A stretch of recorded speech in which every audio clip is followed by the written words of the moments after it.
Jeremiah Love breaks free. Jeremiah Love trying to go 98. Touchdown! What a run in the first touchdown of the 12-team playoff. This is 365 Sports. Daniels keeps it, and he scores. 365 Sports is presented by IdealMRI.com. High-quality MRIs for $497 or less. IdealMRI.com. Your health is important, so is your budget. Underneath, Smith gets to the corner. Money on the rise. Touchdown, Jeremiah Smith. 365 Sports is also brought to you by Texas Farm Bureau Insurance, protecting Texans since 1952. Johnson buys some time. There's the tight end again, rumbling towards the end zone, and the touchdown for Anzio. Remember when you had a guy, someone who could fix anything? They're still out there at Batteries Plus. With their quick solutions and expert advice on batteries, key fobs, and phone repair, Batteries Plus will have you in and out and on your way in no time. Batteries Plus, the experts in charge. Klubnik's going to take off. Klubnik with a touchdown. Now here's David Smoak, Paul Catalina, and Craig Smoak. And here we go on this Thursday afternoon. In the first 30 minutes of this show, we will have two college football coaches, Rice and Scott Abell. He'll join us here in just a moment. And Texas Tech football coach Joey McGuire will join us as well. I'm David Smoak with Paul Catalina and also with Craig Smoak. And our Full Throttle with Garrett Ross, Andrew Valade, and Brandon Rowe are, of course, a part of what we do every single day. Real quick note, this is Doug Meacham today. Oklahoma State back at practice, or they've been at practice. Of course, the Mike Gundy news. Then on Tuesday, Doug Meacham approaching for the first time, talking since the firing and him as the interim coach. Fortunately, we are where we are at this point. You know, I owe a lot to Coach Gundy. He's hired me twice, right? Played with him. Legendary coach. Unfortunately, in this business, that's kind of the things that happen. If you do it long enough, it's going to happen. Unfortunately for us, it happened to be at this time, and learned a lot from him, and appreciate everything he's done for me in my life, my career, and that's kind of how I feel about Coach Gundy. Doug, what's been your message to the team over the past 24 hours? Really, it's just about having fun. All right, I want them to have fun. We've cut back a smidge at practice. Let's get rested. Let's take care of our bodies. Let's be strong in the fourth quarter. That's kind of been the message so far. And just want these guys to have fun because, in the day and age of what we're doing now, these kids have the options. You know what I mean? It's not like back when I played, you were just kind of stuck with what it was. They have options.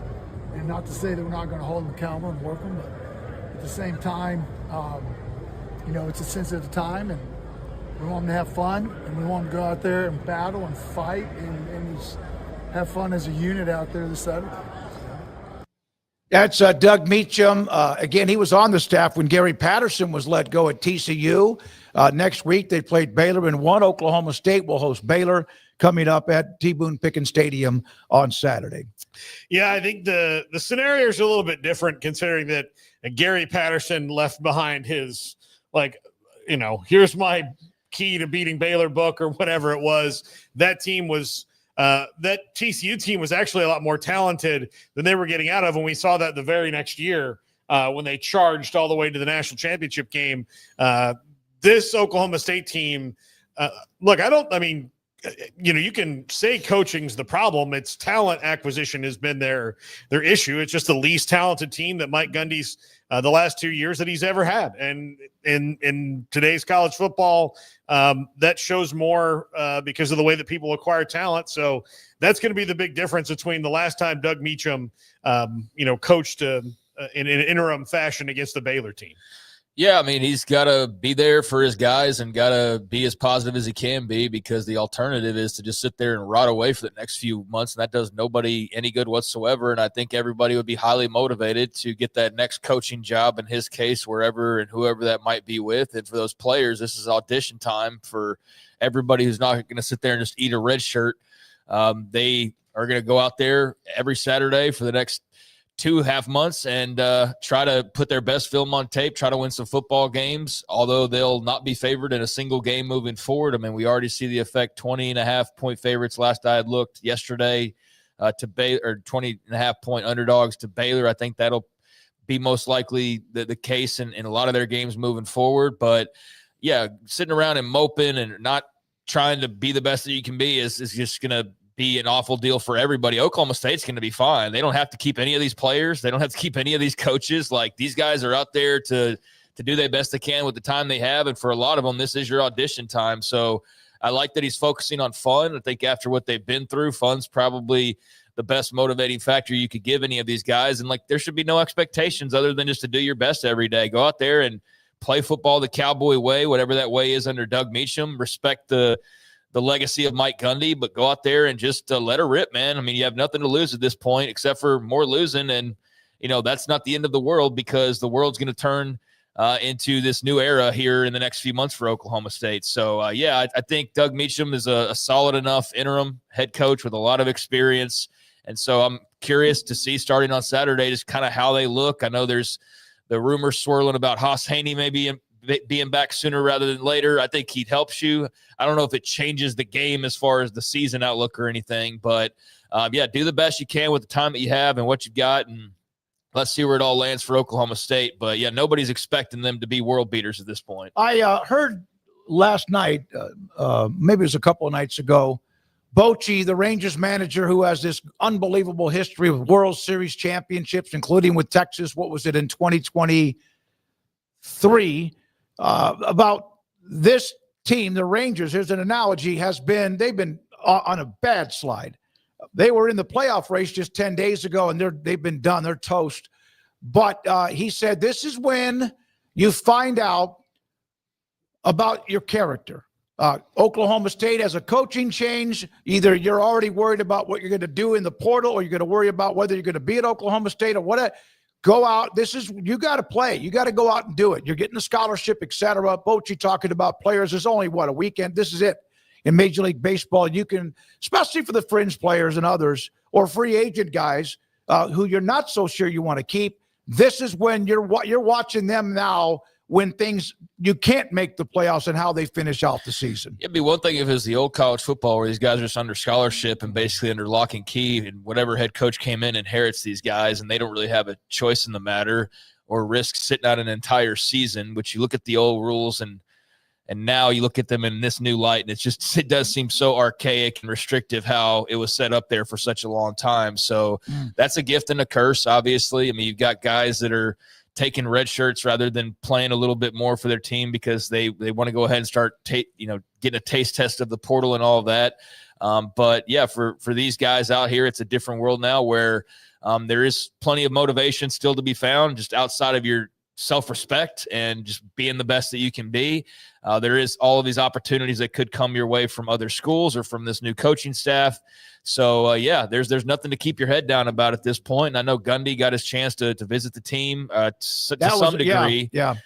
Not the way I guess some people would have liked it. I saw a lot of Oklahoma fans using it as an opportunity to take cheap shots at Oklahoma State. And it's like, I don't know the situation. Like, to me, the way that it sounds is like he was the one that leaked the story, if anything, that made it public because of who the one was that leaked it, right? Robert Allen. Like, I'm assuming Mike Gundy probably let Robert Allen know. Robert Allen puts it out there, and the next thing you know, everybody knows about it. It wasn't like Oklahoma State's telling Gundy to not say anything just so they could screw the players over. I thought it was a weird reaction by rivals, but I'm glad that he got a chance to say something to the team, and obviously some interesting comments from his brother as well that we can get to. Yeah, his brother, who said if he does move on, he's going to go with him. But we're now joined by Rice football coach Scott Abell. Joey McGuire comes up in about 25 minutes. Scott, thank you very much, Coach, for your time. Nice start to the season. The American Conference looks just so deep at the top. Just your thoughts 4 games in and your first year and how you feel right now. Well, first, guys, thanks for having me on. Excited to join you guys today. I think, 4 games into this thing, we immediately, you see how talented this league is. And, I don't think that surprises any of us that are in the league. Certainly doesn't surprise me here in year one. I very much understood the landscape before I arrived. And, I think this year the American's probably as good as it's been in quite some time, right? Not just at the top, but really throughout the entire league from top to bottom. And, I'm proud of our guys. We've started out 3-1 with a couple really tough fought road wins, and got a huge challenge ahead of us this week up in Annapolis at Navy. Coach, last week on Friday, when I came in talking to our producer, Garrett, we were talking about your offense and the option and the way that it allows you to do a lot more things, I think, than people maybe realize, like on the surface, but also just player acquisition-wise in the state of Texas. One of the things we talked about was, there's a lot of guys that get overlooked because they don't fit into like the modern, like whatever systems. It looks like this is going to open up some avenues for you that maybe other schools wouldn't even be willing to look at because of the way that you've kind of installed this. Well, I think you're 100% correct. And that's really been the thought process since the day that we moved from an under center option program, 16 years ago, 15 years ago, to this gun choice system that employs a little bit of RPO, employs some triple, a lot of read zone, a couple different ways of doing it, a little read gap scheme. It allowed us to be more versatile. It allowed us to recruit better. And, that has really paid dividends for us through the years. Now that we're here in Texas, you are exactly right. I mean, what a talent-rich state. And I think we're going to be able to recruit some players and some talent that maybe is overlooked by some other programs because of what we do and how we do it. So Chase Jenkins, your quarterback, had been a quarterback originally, had moved to wide receiver, and then moved back to quarterback in this offense with you guys, and is playing really well. How long did it take you, or when did you kind of learn his background, and how long did it take you seeing film or seeing him on practice to go like, yep, that's the guy that's perfect for what we're going to do here? Well, when we learned about him through the process of researching Rice and the potential of me coming here. When you look through the roster and you're really trying to make decisions on, is this a really good fit, not just for myself, but while Rice was trying to figure out if it was a good fit for them. We found Chase on the roster as a receiver, but had played high school quarterback, and then began to watch film from his high school days, and immediately was impressed with what he could do. Immediately thought he'd be a fit for us, but you don't know until you land. And so spring football, Chase moved back to quarterback, thought he had a really good spring, but it was competition. I thought all the quarterbacks did a really nice job of competing, learning the offense and buying into the system, which is, I think, the key. I think being successful in any system at quarterback, you got to believe in it. You got to buy into it. So when Chase did that, he became the front runner. And then he's run with it really throughout the summer, through August camp, and I'm really proud of him. You know, it's not easy when you spend a couple years away from quarterback to going back into that role as a leader, a system manager, and he's done a really nice job. And I think we're just scratching the surface, to be honest. I think the best football is ahead for him. You know, I'll never forget, this is back many years ago, a coach came in as a high school coach who came into a program that had a lot of players, a lot of John Tyler High School in Tyler, but they didn't have a quarterback that seemed to fit. And they were coming out of the wing T offense. And the coach, Thomas Brooks, said that he saw how a lot of players migrated to this one young man who was a safety. And do you see that at times when you're looking for who's going to be the guy that pulls the trigger in any kind of way? Yes, I think it's the number one quality. You know, you need a leader. You need someone that everyone wants to follow and will follow, and somebody that believes in your vision, believes in what this offense is going to look like. And I think that is such a huge key, and not just in our system, but in other people's system. Now, you know, there are some intangibles that you want, right? You want somebody who's smart and intelligent, understands the game. Some systems want a guy who could sling it around the yard 40 times, and others want a guy who can hurt them with their feet and their arm. And so that's what we want. And, you know, by the way we operate, we're really allowed to recruit a lot of different quarterbacks. Mm-hmm. You know, I don't really think there's one particular type of skill set that fits our system. Instead, I think it's a young man who can make all the different reads and plays, because in our system, our quarterbacks are making reads on every snap, mostly post-snap reads in our run game, our option game, and then when we throw the ball in our passing game. So it is not easy, and we're looking for that guy who wants to do it and can mentally handle it. How much I'm not trying to give away trade secrets here, but you're focused on running the ball. That is the heart and soul of this offense. It doesn't mean you don't throw the ball, you just don't throw it a lot. But do you feel like if you got in a moment where you're going to have to throw the ball, say 15 to 20 times in a game to win it because you're up against a run defense, that you could flex out and do some of those things in the system? I do. Well, and we've proven that to be true through the years. Now, you know, we're installing it year one here. You know, I said coming out of spring, I thought we had about 60% of it installed. You know, now that we're here in the season, we're certainly much closer. But, you know, the key is executing it all, right? Now, being a gun operation allows that to really grow into your system quicker than it would as an under center. And so I have a lot of faith in that. You know, we put a 2-minute drill together against Charlotte last week. We scored a touchdown in 42 seconds right before the half. You know, I think we went 72 yards and completed a couple big throws on that. Chase did. He hit a couple runs. And so I certainly believe that we're capable of doing that. And I think it's only going to grow stronger now as we build the roster around this offense here and we grow from game to game. What was it about football that eventually led you to being where you are now? I mean, obviously you have a history with baseball as well, but like what was it about the game of football that you find yourself talking to us and coaching this Rice Owls football team? Well, it was always my first love. You know, from the time I played my very first Pop Warner game until I played my last game as a senior in high school, I loved it dearly and missed it greatly from the time I put my helmet up and pursued baseball at a collegiate and professional level. And when I reconnected back with coaching high school football in 1994, I immediately, reconnected my love and knew then that's what I was going to do forever. Now, had no idea this is where it would lead me. To be honest, I when I was a head high school coach, I loved it. I loved high school football, still do. Thought that's what I was destined to do. That's what the good Lord wanted me to do.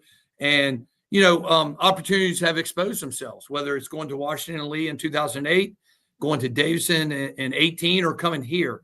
And I feel so grateful. I'm so fortunate to be a part of such a broad-based industry that cares about people and has such a fan following about it. I love college football. I'm not just a coach. I'm a fan of it, and love that now, hey, I'm here in the great state of Texas where football is bigger than life. You mentioned on your way playing up in Annapolis with Navy. We know how good they've been. In fact, Coach Newberry is a former Baylor player and it did a great job, won their bowl game against OU. What do you think when you see Blake Horvath on film? Do you realize how talented and how explosive he can be. Well, without question, I think Blake doesn't get enough credit for what type of quarterback he is. He's a great athlete. He's running their system, man, at an elite level, and it doesn't surprise me. I knew about Blake coming out of high school. I actually recruited him for a very short stint when I was at Davidson, and he got bigger offers through the academies and some scholarship FCS schools, and that kind of knocked us at Davidson out of the mix. I am not surprised. He is a problem, and he's a problem for everybody he faces. And so we, defensively, I'm really proud of what we've been able to do this year. But we have our hands full this week, and he's surrounded with a really good cast. I mean, they're very veteran-oriented on offense. They understand their system, and they execute it at an extremely high level. And so, that's a challenge for us as we go to Navy. And our guys just need to accept that challenge and be ready for the moment. You played catcher when you played baseball. What is it about that position that leads so many into coaching later on? I mean, you're coaching football, but you are essentially kind of the guy who's the psychiatrist, the tactician on the field too. Is that what makes you more like in line to coach at one point? Oh, I think it definitely prepared me, right? Better. And you say psychiatrist, I laugh because, I always say, the two people that you got to spend a lot of time mentally with in a game are left-handed pitchers and your kickers, right? I compare left-handed pitchers and kickers to each other all the time. And of course, most of my world does not get the reference of the left-handed pitcher, but I do, and my kickers don't understand it. But I had some things that really, I think, pushed me in this direction in coaching, right? I had a family that just loved sports. My mom and dad supported it, wanted us to play sports. My dad was a dairy farmer. My mom worked at the University of Virginia. And all three of us, I have two brothers, we all went into coaching in our own business. And being a catcher, I was a catcher and I was a quarterback. And when you spend your life in those two positions, you're thrust into leadership. You're thrust into to being out in front, and you're thrust into building relationships, because if you're doing it right in those two positions, you are the core of a culture of a program. And so I think it really did help me. I was a 2-year captain in college. We went to the College World Series. My coach gave me a lot of leeway, and really we didn't have a pitching coach, and I spent a lot of times with our pitching crew in college. I called every pitch I ever caught, at the collegiate level. And I think all those experiences really prepared me, really helped me as then I pursued being a head coach, especially in football. As a left-hander who played like Little League baseball and pitched a little bit, your analogy was spot on. We're totally weird, like totally out of our minds. But Coach, what's the experience been like being in the city of Houston, being in the state of Texas? You spent much of your life out there, I guess more what we consider like almost East Coast in a way, or out East.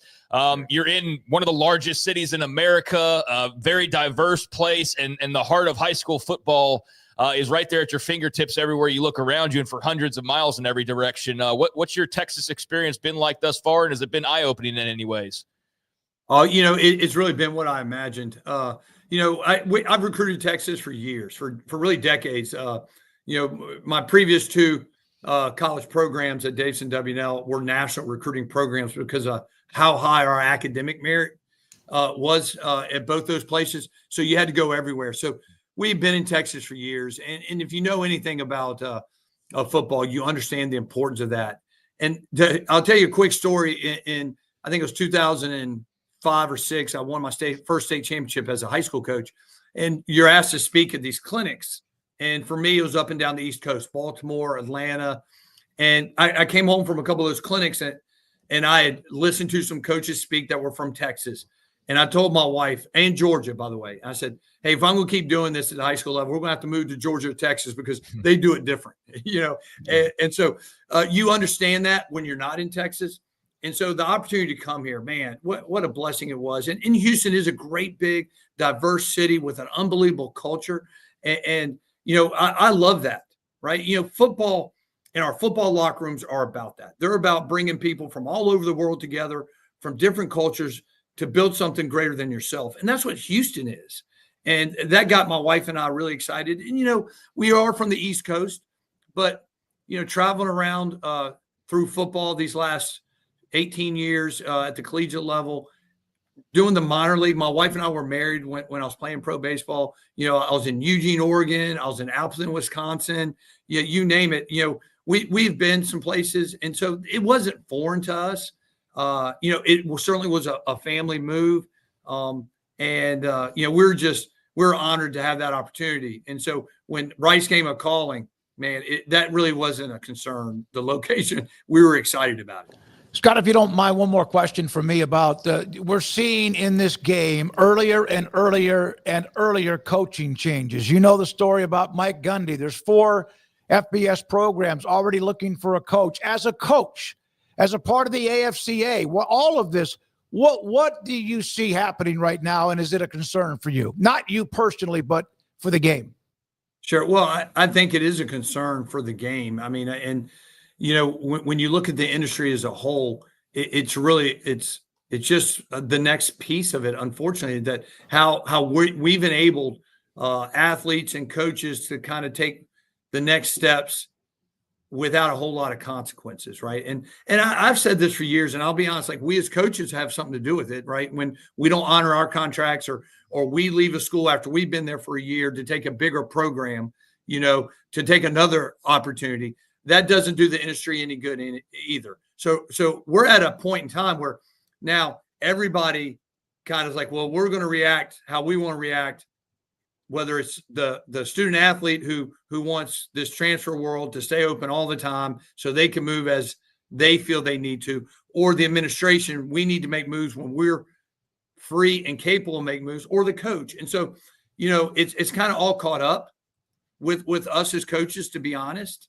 At the end of the day, I do think there will be a moment in time where I think everybody will take a deep breath and say, okay, we got to look at what we're doing. And I think the programs over time will do that we've got to try to keep our rosters together longer. We got to try to keep our staffs together longer, because money is going to matter more than so many other things. So not many programs can afford big buyouts anymore because they want that money to go to institutional support, right? Rev sharing for their program. And so I think some of this is going to level out.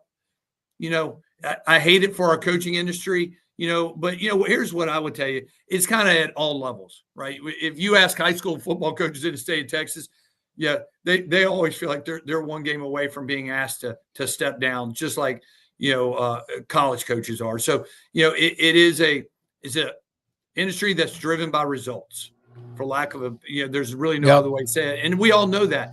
And we get into this because of that, right? That whole, man, we're addicted to the competition. You wish you weren't, but you are. You're addicted to, hey, let me go compete, let me win. That's why we're all here. And so it doesn't surprise me. For somebody who's been so loyal to a place, like, let's just take Mike Gundy, for instance.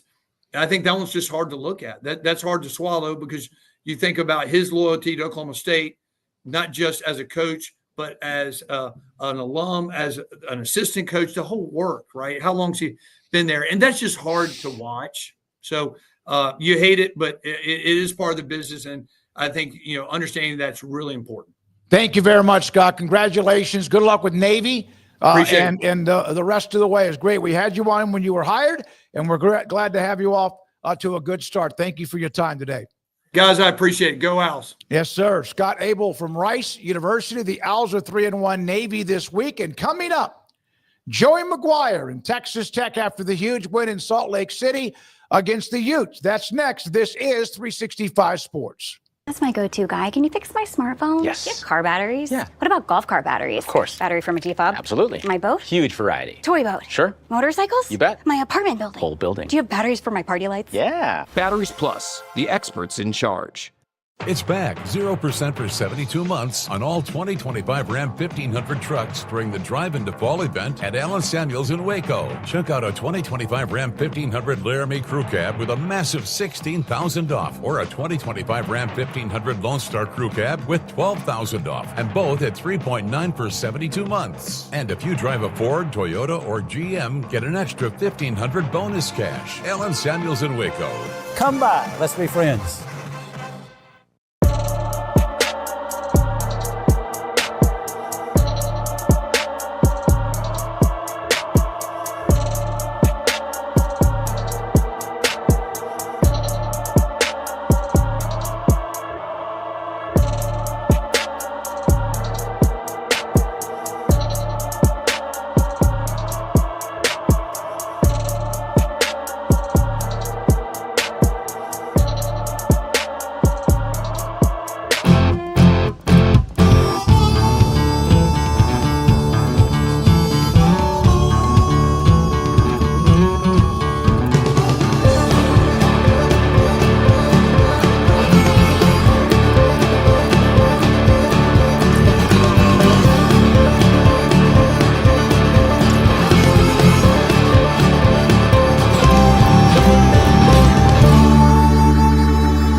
Whatever it is you wrangle, whatever seeds you sow, no matter what you nurture or what you choose to grow, at Texas Farm Bureau Insurance, we're proud to protect all Texans. Summer's heating up, but Bird Coach and Ford is freezing the prices. Right now, get 0% APR for 48 months, 0 down, and no payments for 90 days. Cool off with us in our freezing showroom and catch a hot deal before summer's over. Whether it's an F-150, Explorer, or Escape, we've got the perfect deal waiting for you. Whew.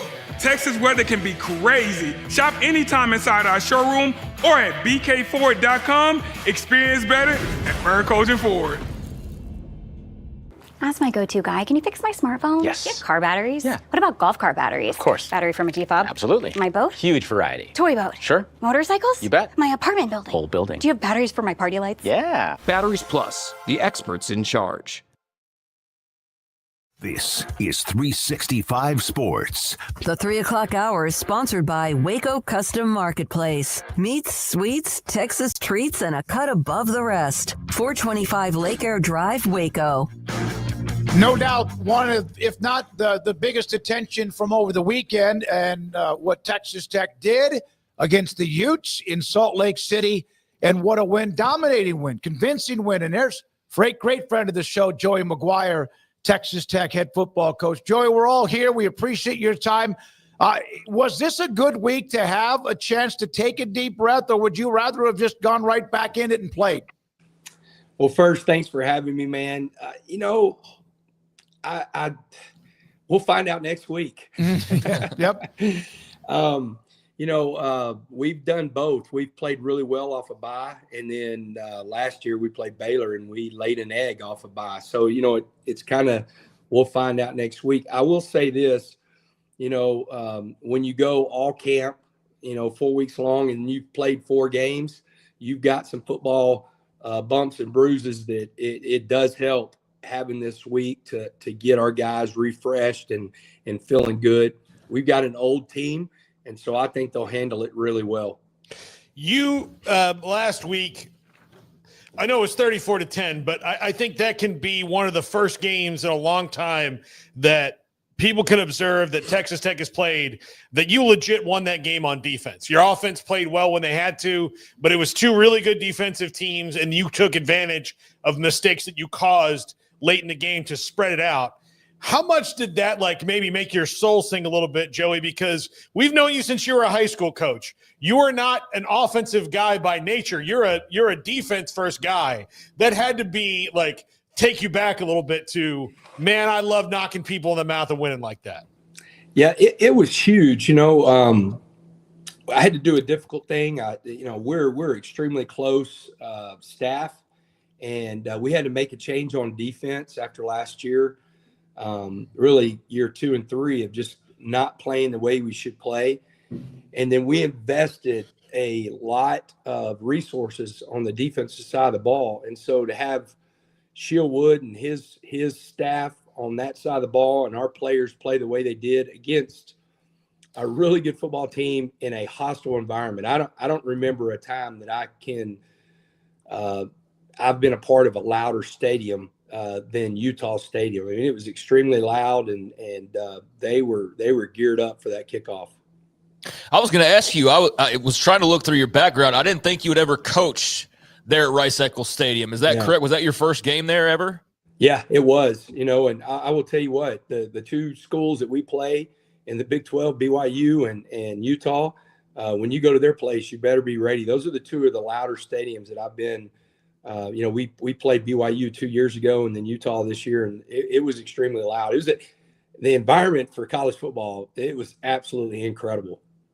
So, Coach, I mean, obviously there was a lot of talk going into this game. There's been a lot of talk about it since. Just how are you handling the win and knowing the immense amount of maybe pressure from the outside or inside that was being placed on it, kind of now pivoting from that game and going, hey, this is great, but there's a bunch of games still left to go. And if we don't finish in a certain place, then this was not all for naught, but almost in some ways is.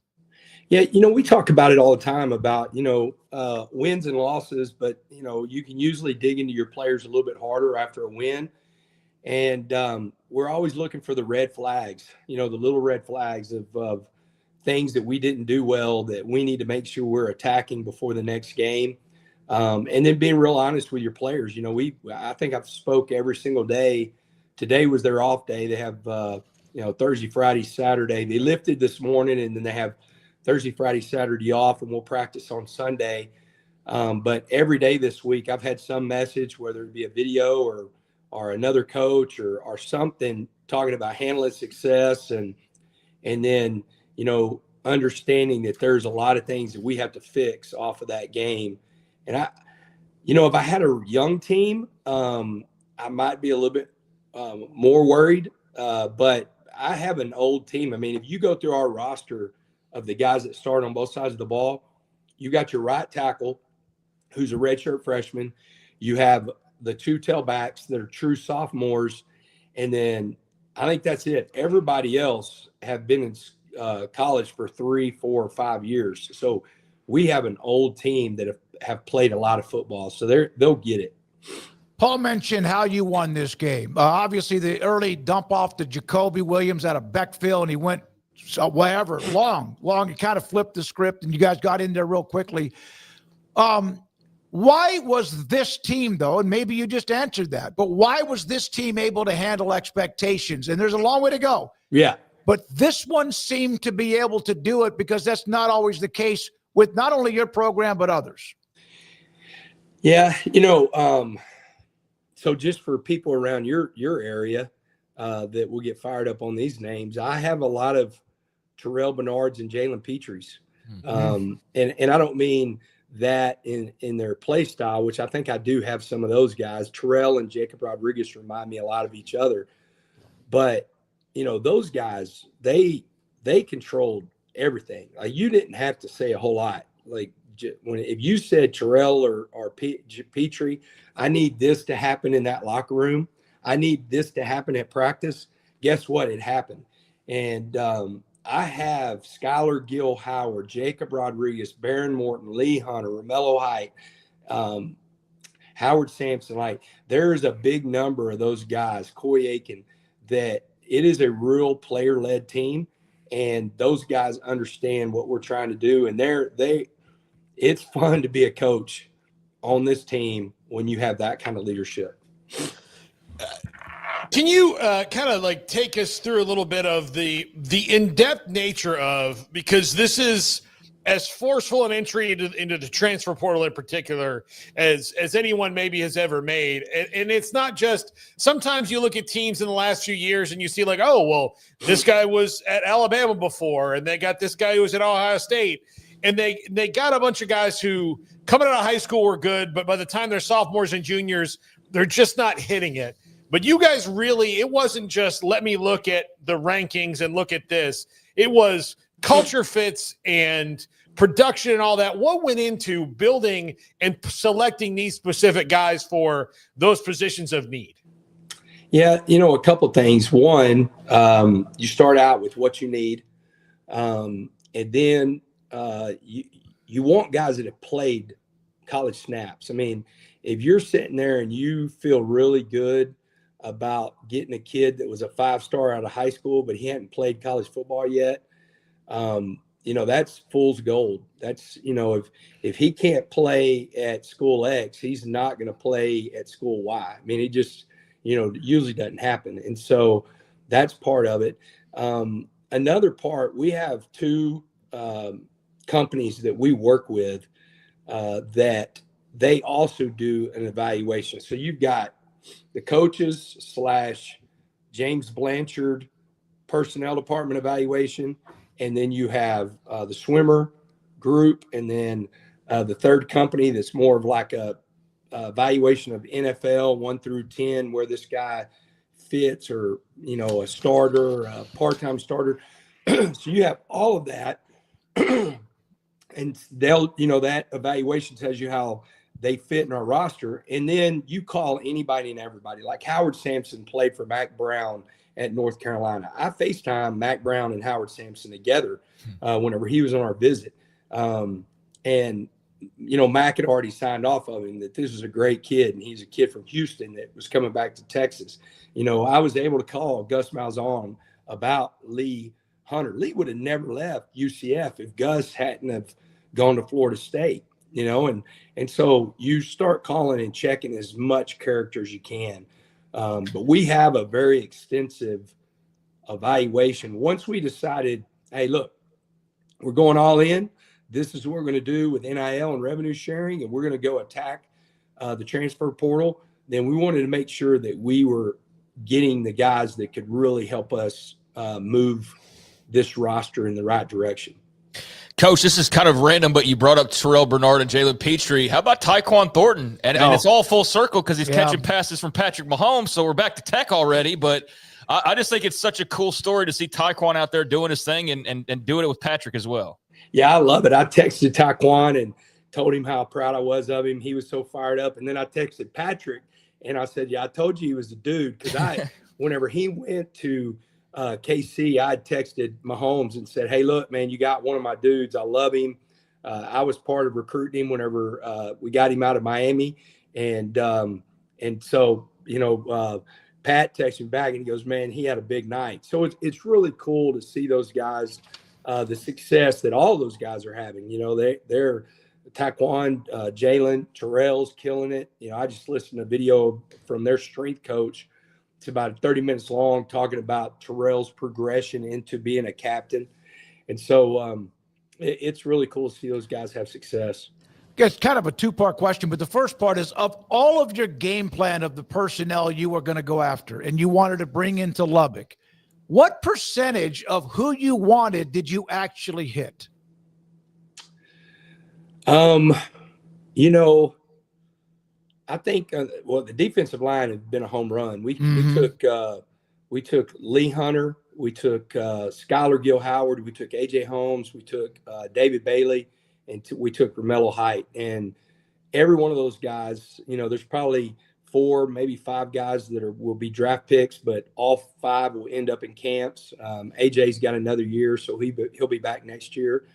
And the times that, like, saying we didn't hit on somebody, man, makes me sick. I was literally, Garrett and I had lunch today, and Quentin Joyner, our running back that tore his ACL in camp. I mean, you hate that happens. So I don't think we missed on him. He's a really good dude. He just is hurt. So I think we had a high hit rate because most of those guys are starting or you're in a rotation. Like, both our corners were transfer guys. They're starting. One of our safeties is a transfer guy. He's starting. 2 of the 3 offensive linemen that we took are starting. One of the tight ends is lighting it up. Terrence Carter out of Harker Heights. played quarterback there in Harker Heights, and Reggie Virgil, he's starting. So 9 out of 10, you know, or 95% of the guys that we, you know, took, man, we feel like we hit on.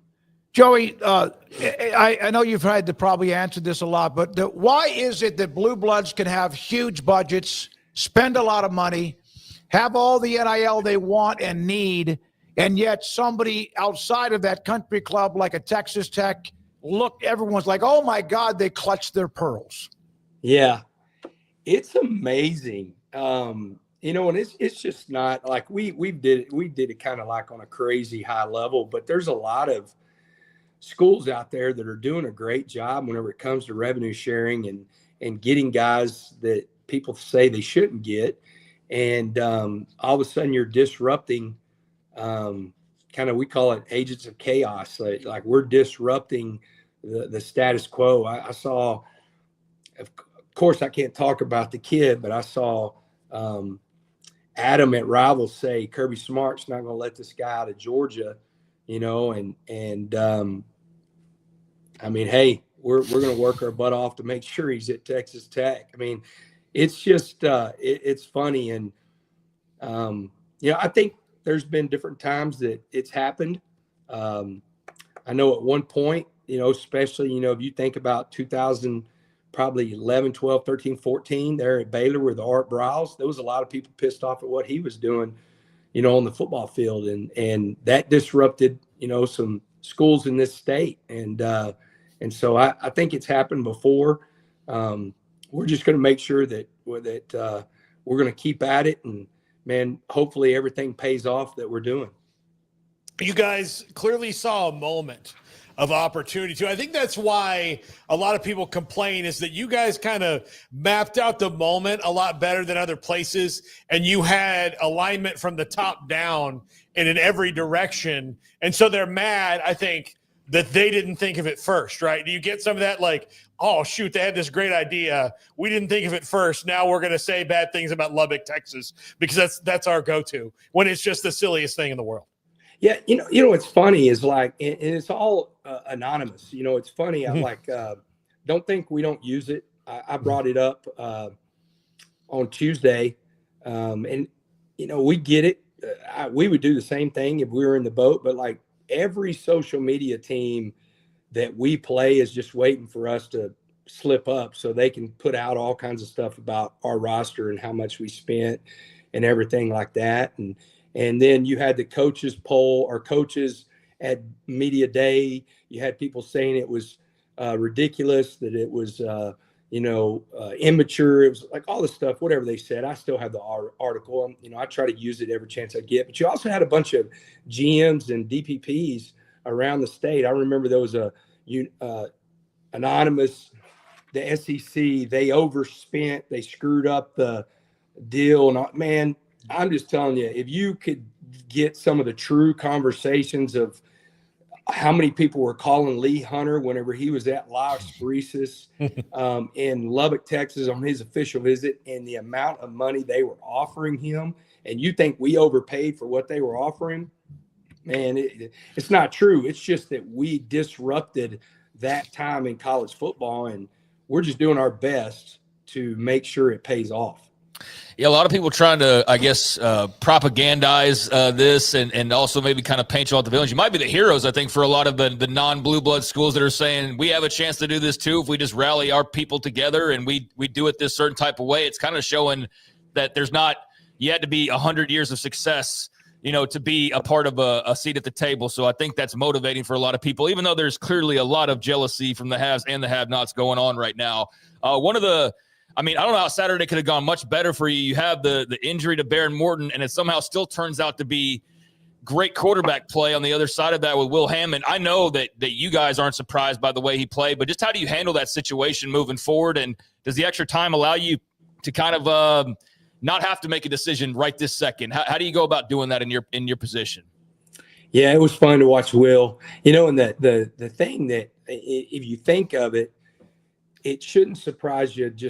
I understand a little bit of surprise, but like Baron didn't go through spring. And so every installed rep of every single play that we run Will Hammond did it with the first team. So he did it with Caleb Douglas, and he did it with Reggie Virgil and Coy Aiken and that offensive line and those running backs. So everything that was going on Saturday, he had thousands of reps with that group. It does help having the week off. Barron's great. He was running around today, throwing. It's actually, I got a video from our trainer, and he acted like he was scrambling and sliding, because I've been on him about sliding and not sliding head first. And so they were actually working on some of that. But, he feels really good. The week's going to help that we feel like that he'll be ready to go. But it's good to be in that situation that you have a guy that's not only, here and locked in, but we have him locked in for next year. He signed a multi-year contract, and we're going to be in a unique situation that we have a quarterback that started and finished with his degree in Barron Morton, and Will Hammond to do the same thing. He'll start as a Red Raider and finish with his degree at Texas Tech. And that doesn't happen a lot, in this day and age of having a quarterback start and finish, and much less have back-to-back do it. And we all saw Will Hammond at Hutto a couple of years in a row when he was playing Midway. Now, Midway was able to outscore them, but my God, you could see the toughness, the ability, the arm, and all that, the toughness. So what's the new toy in your house? I got a simulator. And Debbie blames Grant McCaslin for that.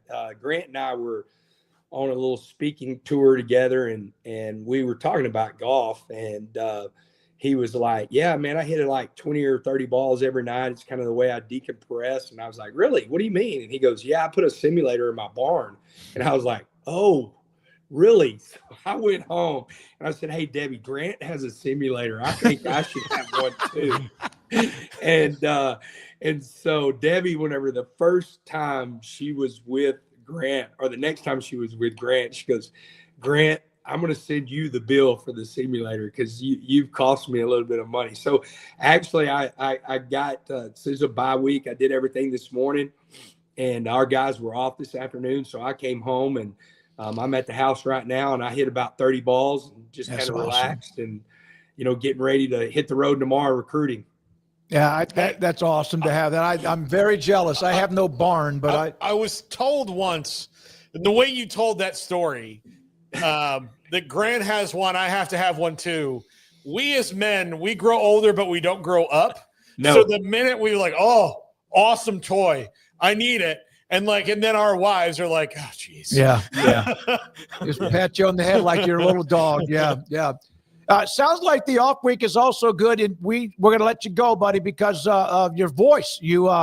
So I know you're screaming and yelling. You're an energy guy, but you probably need to get some lozenges or something. I know where I can find some. Yeah, man, I've been burning the candle at both ends, so I think I got a little bit of cold and a little bit of hoarse. But I'll tell you, we'll be ready to go. I'm anxious to watch. My Friday, I'll be on a sideline in a high school game, but recording a couple of games with TCU, Arizona State, and Houston, Oregon State. And then Saturday, I'll sit out on the back porch and watch every single game I can watch. It's going to be a big Saturday. So that's going to be cool. I always enjoy that. I enjoy the bye week as far as the Saturday where you can sit down and be just a fan and relax. And so I'm excited about that. Thank you, Joey. Appreciate your access. Appreciate your time. Always, man. Anytime. Right. You guys know that. Thank you all. Joey McGuire, head coach at Texas Tech, with us on 365 Sports. Thanks to Matt Dowdy, also to Chuck Poole for the interview with Rice head coach Scott Abell. And Matt does a great job with the access at Texas Tech with us too. So there we are with Joey McGuire. Off week, sounds like it might have been a good thing. Sometimes coaches want to jump right back in it. And then they have Houston coming up next on their schedule. No, I think it's probably in their case pretty good to wind down. I don't think that team really has the look of somebody who needs to rev back up, it'd be like pulling teeth to rev them back up. I think that they'll be able to just kind of lick their wounds, whatever those may be right now, refocus, kind of get your motor cleaned up, and just, get a little bit of time to take a little bit of a breath, because last week was a lot, man. That was a lot of talk. That was a lot of hype. That was a lot of expectation. And then they went and laid it all out there in an emotional victory that ended up being a blowout when all was said and done. So yeah, I don't see the the downside of them having a bye week off of all of that. I think it allows you, if anything, to kind of refocus. But I do understand just wanting to go straight on into the next one as well with how well they played. And Houston will be a bit of a homecoming for Shillwood since he was on that staff last year. Yeah. They've still been pretty good defensively, but, that'll be a little bit of a connection there among many others. So Houston, a team right there in the middle of the pack right now that you're kind of wondering where they end up on either side of that middle line. But yeah, they'll be a nice little challenge for Texas Tech. I think that'll be a fun game. I don't know the rest of the way how many games I'm going to pick them to lose, but they do have some big ones coming up, and it'll be interesting to see them against the Cougs here, because now there's going to be more eyes than ever on all of their games, because now people kind of know what's what, and with that Utah win kind of cementing them as like, okay, no, they've got a win under their belt now that's really like a contender win. I think, a lot of people will be tuned in to see this Texas Tech that everybody's talking about. Houston has Oregon State on the road in Corvallis this weekend, and after a 3-0 start where they won their Big 12 opener, not easily, but they controlled the game for the most part when they beat Colorado. So that's what we have. Thanks to Joey McGuire. Thanks to Scott Abell to open up our 3-hour show with a couple of coaches. And then also earlier, the audio from Doug Meacham, offensive coordinator at Oklahoma State, about taking over. One thing I was going to ask Joey about Gundy, but we asked Coach Abell about that as far as he was a part of the trend.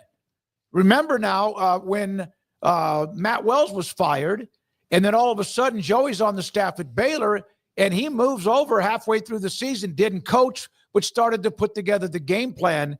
So he was one of those early on in the year. I should have asked him about that. I am mad that I didn't, but oh, well. Well, show's over. Show sucked. Let's start over. Let's come back tomorrow. He's the one. Remember that. I was like, oh, wait, man, this is an early. And then we're starting to see more and more of that. Yeah, this was even earlier than his, though. Oh, like this is like a month earlier than when he left. I don't remember exactly when that was. There was, a couple of games left, maybe. I mean, there's 9 weeks left in the season, 10 weeks left in the season. So this was quite a bit earlier than when he made his move. But, yeah, I think everybody in the Big 12 that's been a head coach here of late probably has some thoughts on Mike Gundy, and just especially those who have been around this area for a long while in like the Big 12 footprint.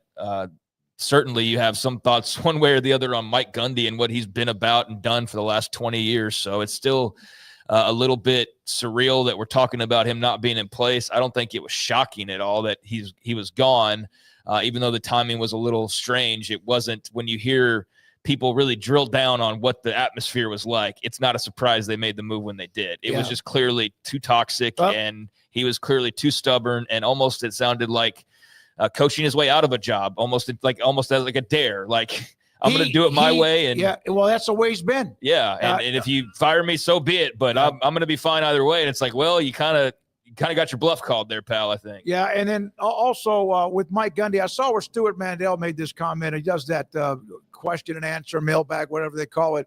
He said that I hope that in the end, once people stop for a second after this week and they start to look back at what Gundy really did accomplish as the head coach at Oklahoma State. I mean, I think from what I've seen, there's plenty of people, especially Oklahoma State people, doing that. I don't think anybody's not acknowledging the greatness of Mike Gundy in Stillwater. I just think even the biggest, most ardent supporters at this point were watching what was happening in that program that he had built up into this castle of fortune and success was just crumbling brick by brick and in rapid fashion, and barely resembled what it was even a couple of years ago. And now there's like leaky faucets and the roof's got holes in it. And the guy in charge isn't really fixing anything, even though he said he'd pay these new people to come in and fix everything. Like, everything's still broken, Mike. I thought you brought in some new people. And so it's in disrepair and it's unsalvageable at this point. It's kind of just where they eventually reached that stage. And, a lot of that was his own doing. And so here we are. But yeah, I don't think for a second that there's anybody that's a real Oklahoma State fan that's not at some point already gone like, thank you. But it's just time. Yeah. I mean, look, there, there's sometimes it expires. You can't keep the milk in the fridge forever. And it's just how it is. And it stinks for Mike Gundy, but adapt or die. And he did that very slowly.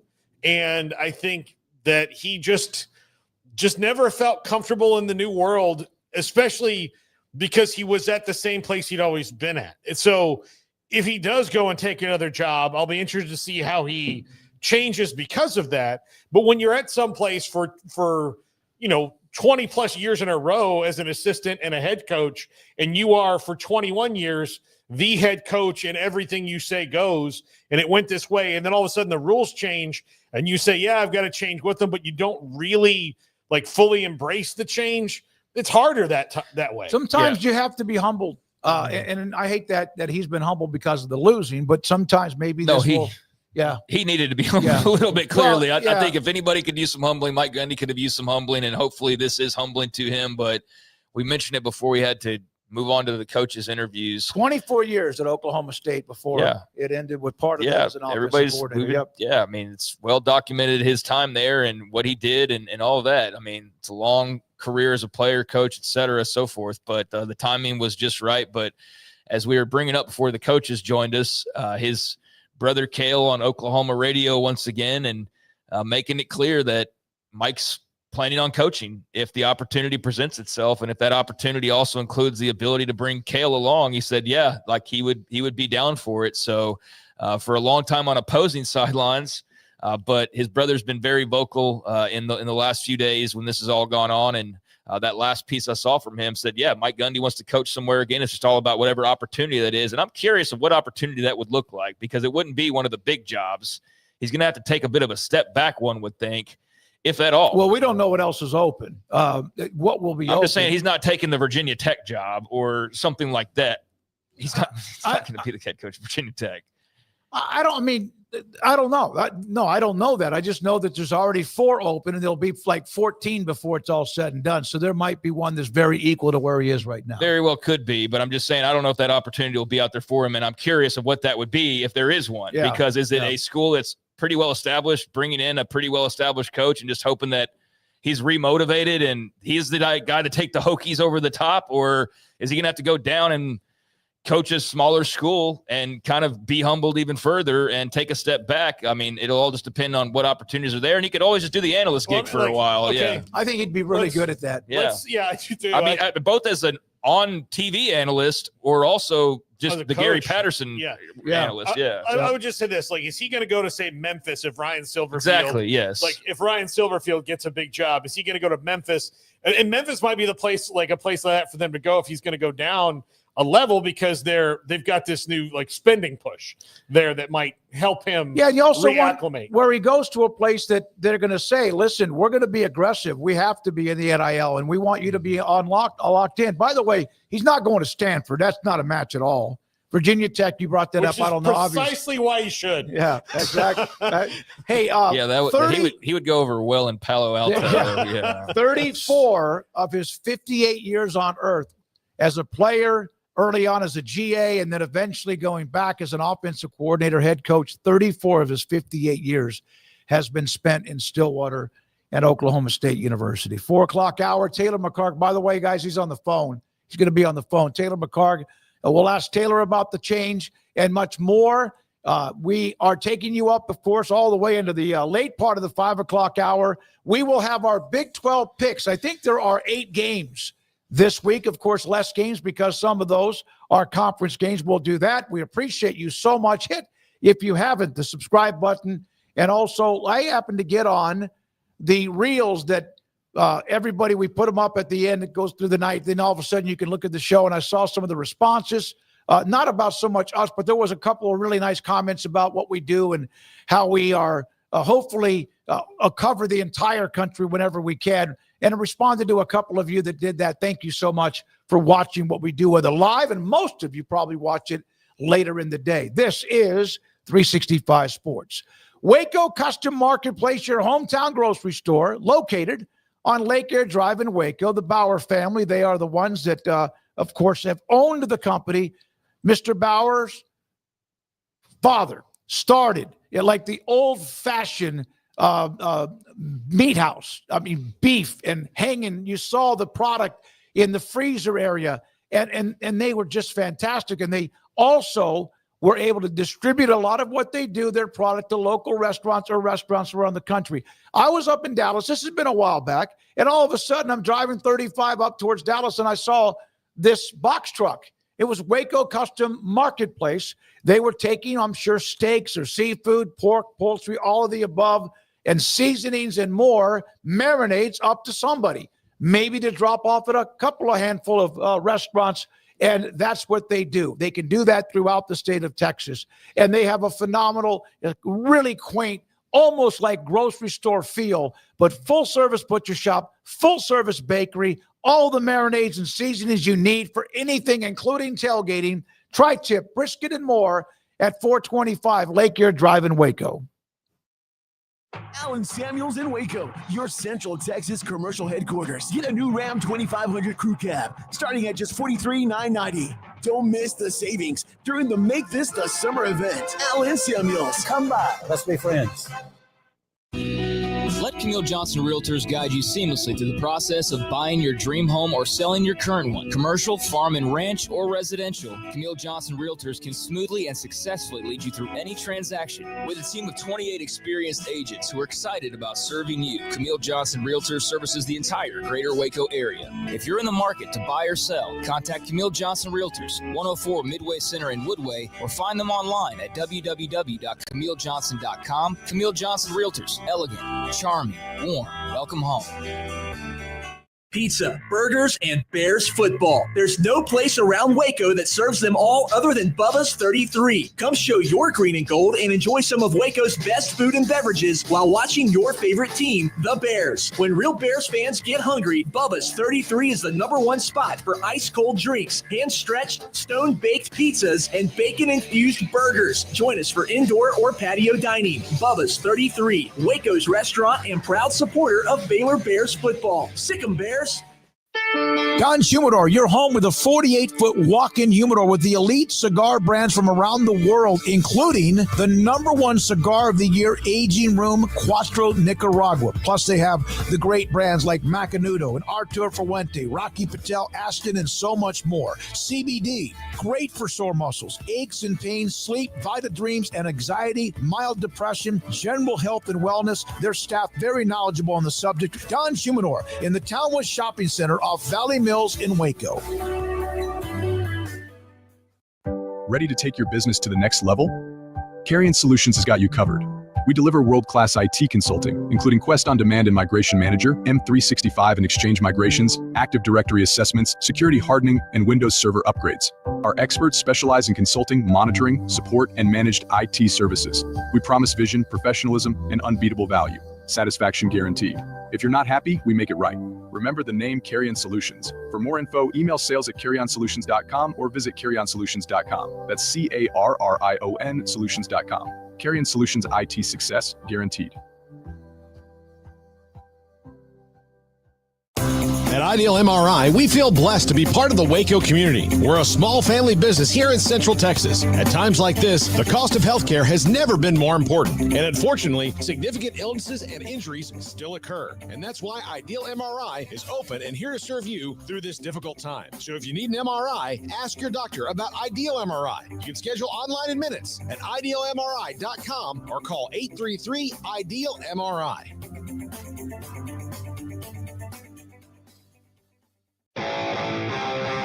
This is 365 Sports. Text us at 254-339-1122. The text line is sponsored by Riverbend's Liquor and Wine, with the most extensive variety of craft beer in Waco.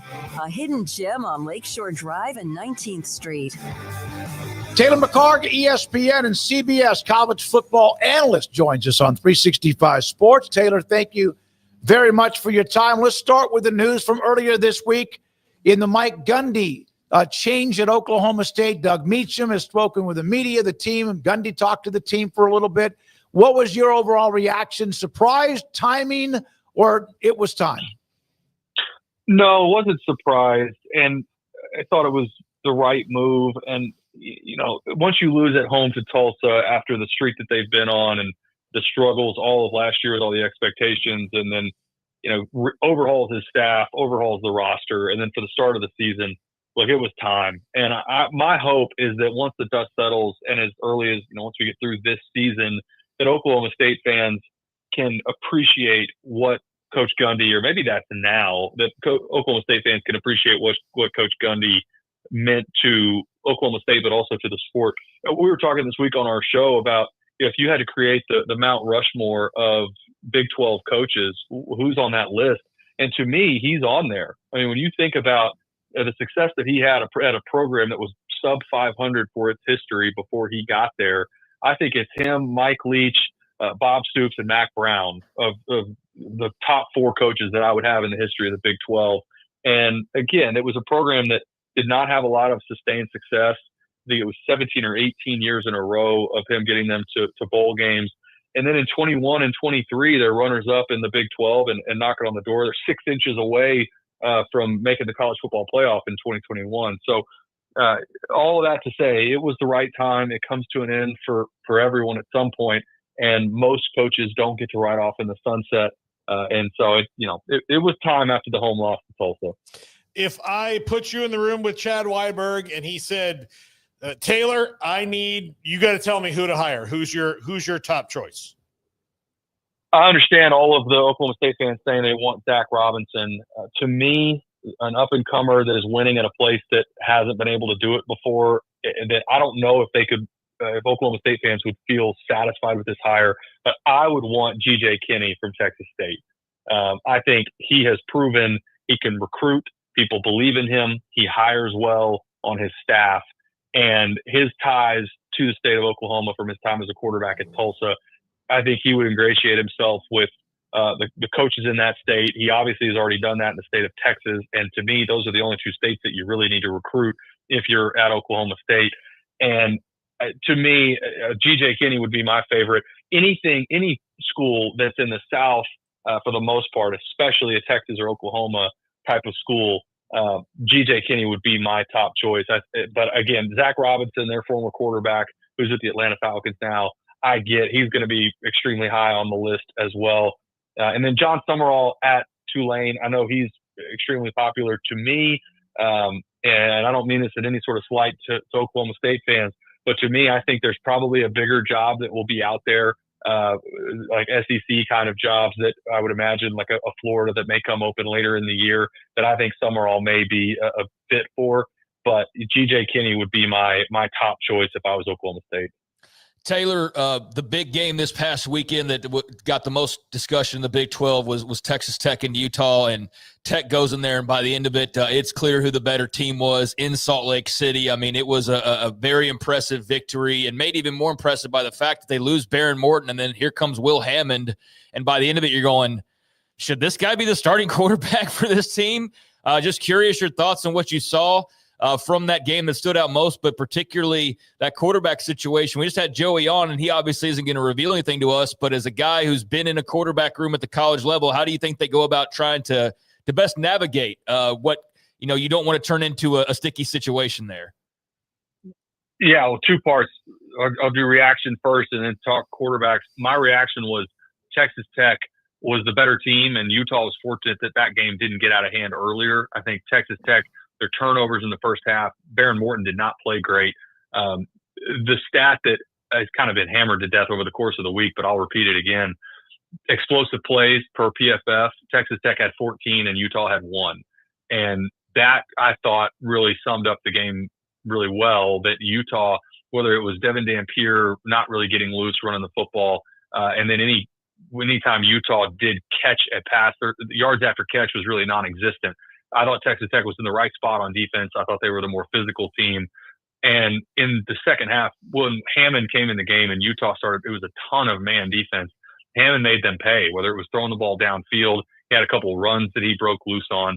And then on the quarterback situation, make no mistake about it. It's a good problem to have, but it is a challenge for Joey McGuire and that staff, where if you decide, and I imagine they will, this is still Baron Morton's job, if he goes out against what is a pretty talented Houston defense next week on the road, and I'm telling you, if there's 1 3-and-out, you're going to have their fans, but certainly their fans, but even on the sideline, guys are going to be looking at Joey McGuire like, hey, we may have the better quarterback standing over here on the sideline. So it will be really interesting to see if you're Joey McGuire, you're hoping that if you go, I imagine he's going to go with Baron Morton. If you ride with him, you're hoping that he goes out and lights it up in the first quarter against Houston and kind of puts that to bed. But if you see Baron Morton struggle and there's an early turnover again, I would not be surprised at all if we see Will Hammond in the game early. I just realized that we are giving Rice University an amazing amount of exposure. We had Scott Abell to start the show, and now Taylor McHargue an hour later. And Taylor definitely been in that option. Yeah. Running the option. Yeah.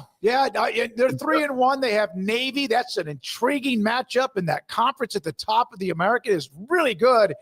I saw a couple of your notes. You like the opening drive, all that. Your thoughts about what Abel's done, and it seemed like it's kind of like a feel-good story. Well, they're certainly off to a great start, and road wins at Louisiana Lafayette, who was, I think, picked to win the Sun Belt or at the top of that league. And then, win over Charlotte on the road. Rice has been terrible on the road for a number of years. And even though Charlotte's going to end up at the bottom of the league in the American, winning a conference game on the road is important. And I thought Rice, if you take away some of the penalties, they probably win that game by 3 or 4 scores. So I'm extremely encouraged by what Coach Abell has done. I just on a personal level, getting to visit with him a handful of times this offseason, I'm excited for him. I'm excited for the program. He's brought a shot in the arm to Rice. And the gun option, when they really get it rolling, that's going to be a difficult offense for teams to stop because you don't see it very often. It's different than the triple option because I think it's a little more multiple than a traditional triple option that's under center. And the closest offense that I've seen in the last few years that is similar to this is when Liberty really had it rolling. They went undefeated and played Oregon in the Fiesta Bowl, and Caden Salter was at quarterback. That offense, to me, is the highest level of where I think Rice could end up being. If you get a dynamic quarterback that really can run the ball well and deliver a handful of shot plays downfield, I think it's a team, it's an offense in a league like the American that you could really do some damage. And for their first season, look at their schedule in the back half. I think there's still 3 or 4 wins that they can go get on this schedule. And if Coach Abell can get them to a bowl in year 1, man, that exceeds expectations, and just really excited for him and his staff. Well, I asked him about, do you feel confident in your ability to grip it and rip it, throwing the ball if you have to? And he said yes. And then the other thing about it, we talked to him about just acquiring that talent and filling it in. You kind of have to approach Rice like a military school, like Army or Navy, because of the academic rigor that it is. And this really does allow you maybe more of stability than trying to always, fit kids into the system you're trying to run every 3 or 4 years when you change coaches. I think that's right. And I think there's also a unique opportunity with a place like Rice because the degree does have some weight behind it, and it's a powerful school, and it's a place that in the portal, I think you're not going to get the top recruits every year that enter the portal are going to go to the kind of the places you would expect. But I do think at the G6 level, if Rice has some success, that's a place that you may be able to go get somebody that you otherwise wouldn't have because of the kind of the notoriety of the degree. But it requires winning first. It's difficult to. It doesn't matter how good your school is. If Rice hasn't had a winning season since 2014, if Coach Abell and his staff are able to turn that and say, look, we've got some NIL money, which is more than I think people realize, and we've got the ability to get guys into something like the Rice MBA program, that presents a really unique opportunity. But it takes winning first. And I'll give a lot of credit to, and look, Smoak, I agree with you a second ago. This is probably way more Rice football talk than all of your listeners here for, but I love it. The last thing I'll say on this, Reggie DeRoche, the relatively new president, and Tommy McClellan, the athletic director, have done a great job of making football a priority again. And I say again, I don't know that it's ever been a priority at Rice. And there's a lot of momentum that comes from the institution and the people behind the scenes as well that are supporting Coach Abell. Taylor McHargue with us, college football analyst, ESPN, and also with CBS. Taylor, what do you think about Tempe Friday night, the Frogs of TCU and the Sun Devils of Arizona State? TCU's looked really sharp. ASU with the big victory over Baylor there at the end last weekend in Waco, and 2 obviously very talented quarterbacks. How do the quarterbacks play into this one, and just overall your thoughts on this important early conference matchup? My first thought is I've got 2 games next week, so they gave me a bye this weekend. So I get to sit here and watch every one of these games, which I'm so fired up about. And we get to kick off with what is the best game of the weekend in the Big 12 and one of the best games on a loaded slate all weekend. I think this is maybe the most under the radar. Josh Hoover's been unbelievable this season. I think this will be a lot has been made of, TCU looked great on the road against North Carolina, but the more we've seen of North Carolina, the more I think we all realize that win wasn't maybe as impressive as we thought. What has impressed me about Arizona State is that they got off the mat, and Sam Leavitt, after really playing poorly against Mississippi State, he looked much better a week ago. I think it's going to be a really physical game. And what I'm most curious for is, Jordan Tyson for Arizona State may end up being the number 1 receiver, the top 3 receivers certainly drafted next year. Sam Leavitt's got to figure out a way to mix up throwing it to somebody other than him. Through the first few weeks of the season, their production's been dominated by Jordan Tyson, and I think TCU is going to try and take him away. And then also Sam Leavitt, I believe, is still their leading rusher. That's not something that I think Arizona State wants to hang their hat on. So, how can Arizona State be a little more multiple on the offensive side and spread the ball around a little bit? But man, I think it's a field goal line right now. I mean, I think this is going to be a really competitive physical game. And, this is going to have implications for whoever wins this game. I think is in the driver's seat right there with Texas Tech in the Big 12. Taylor, on a scale of 1 to 10, what is the number with Mateer's injury in Oklahoma? Man, I know that Oklahoma, their messaging is that it feels like trying to downplay this. I would put it at a 6 or 7 to me, because operating on a throwing hand in the middle of the season scares me. And I know that it sounds like played through this against Auburn. And so that is encouraging. But man, for a guy that wants to run around and does not shy away from contact, you worry about, does he ding this again later in the year?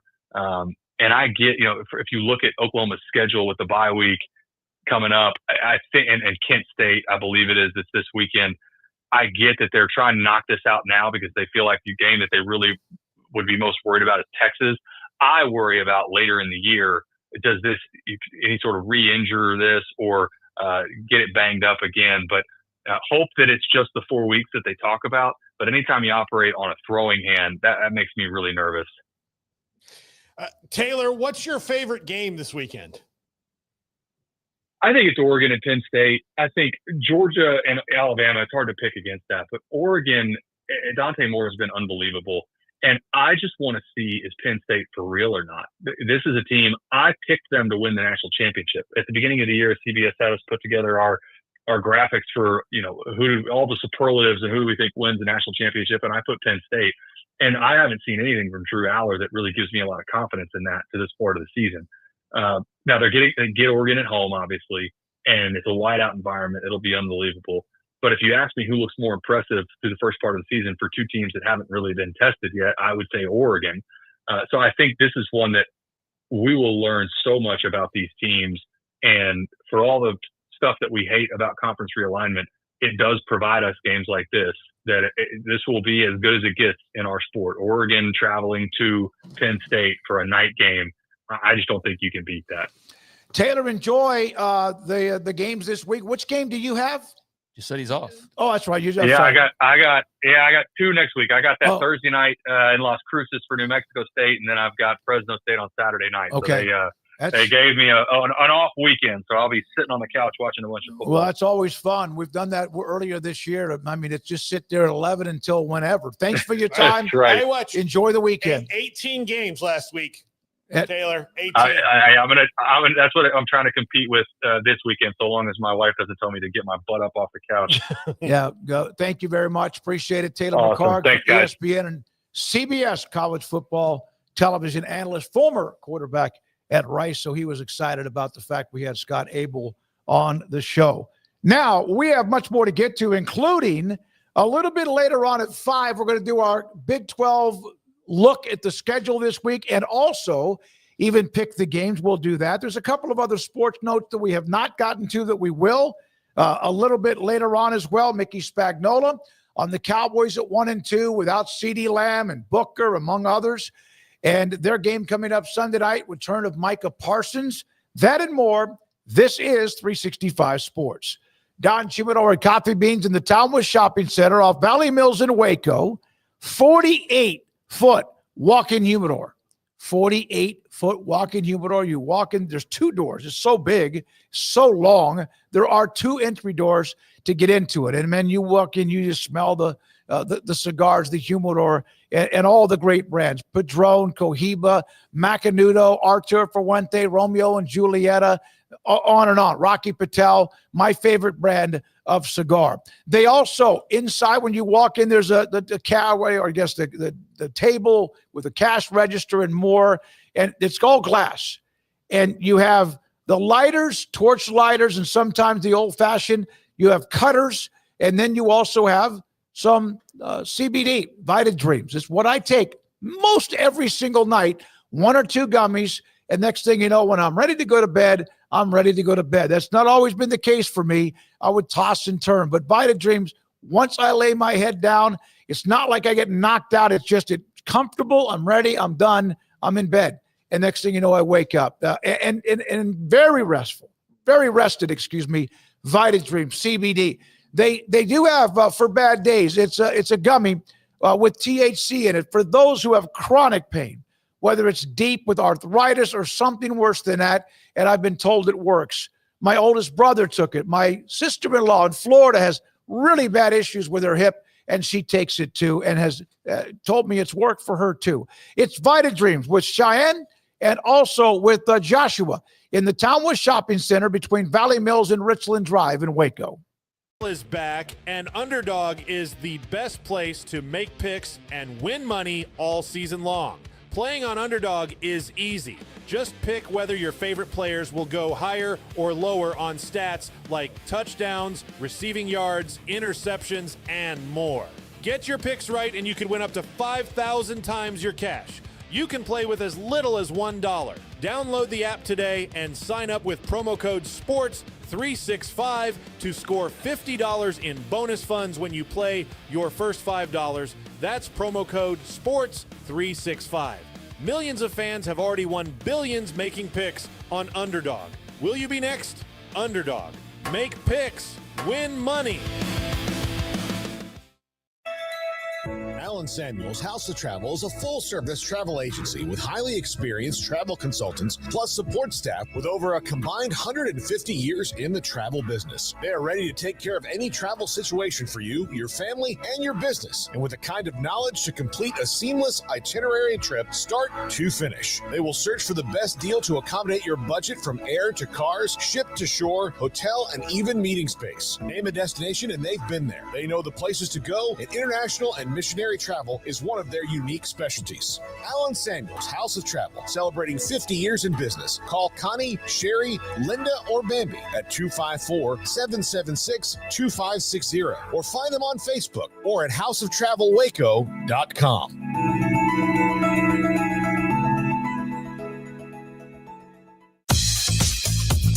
Baylor Scott & White Southwest Sports Medicine and Orthopedics, the team physicians for Baylor Athletics, diagnosing and treating all sports-related injuries, including concussions. These specialists also provide orthopedic services for athletes and non-athletes alike, whether it's knee or shoulder pain, a wrist injury, orthopedic spine care, and even an arthritis and total joint clinic. Trust the doctors Baylor Athletics trust. Baylor Scott & White Southwest Sports Medicine and Orthopedics wants to get you back in the game.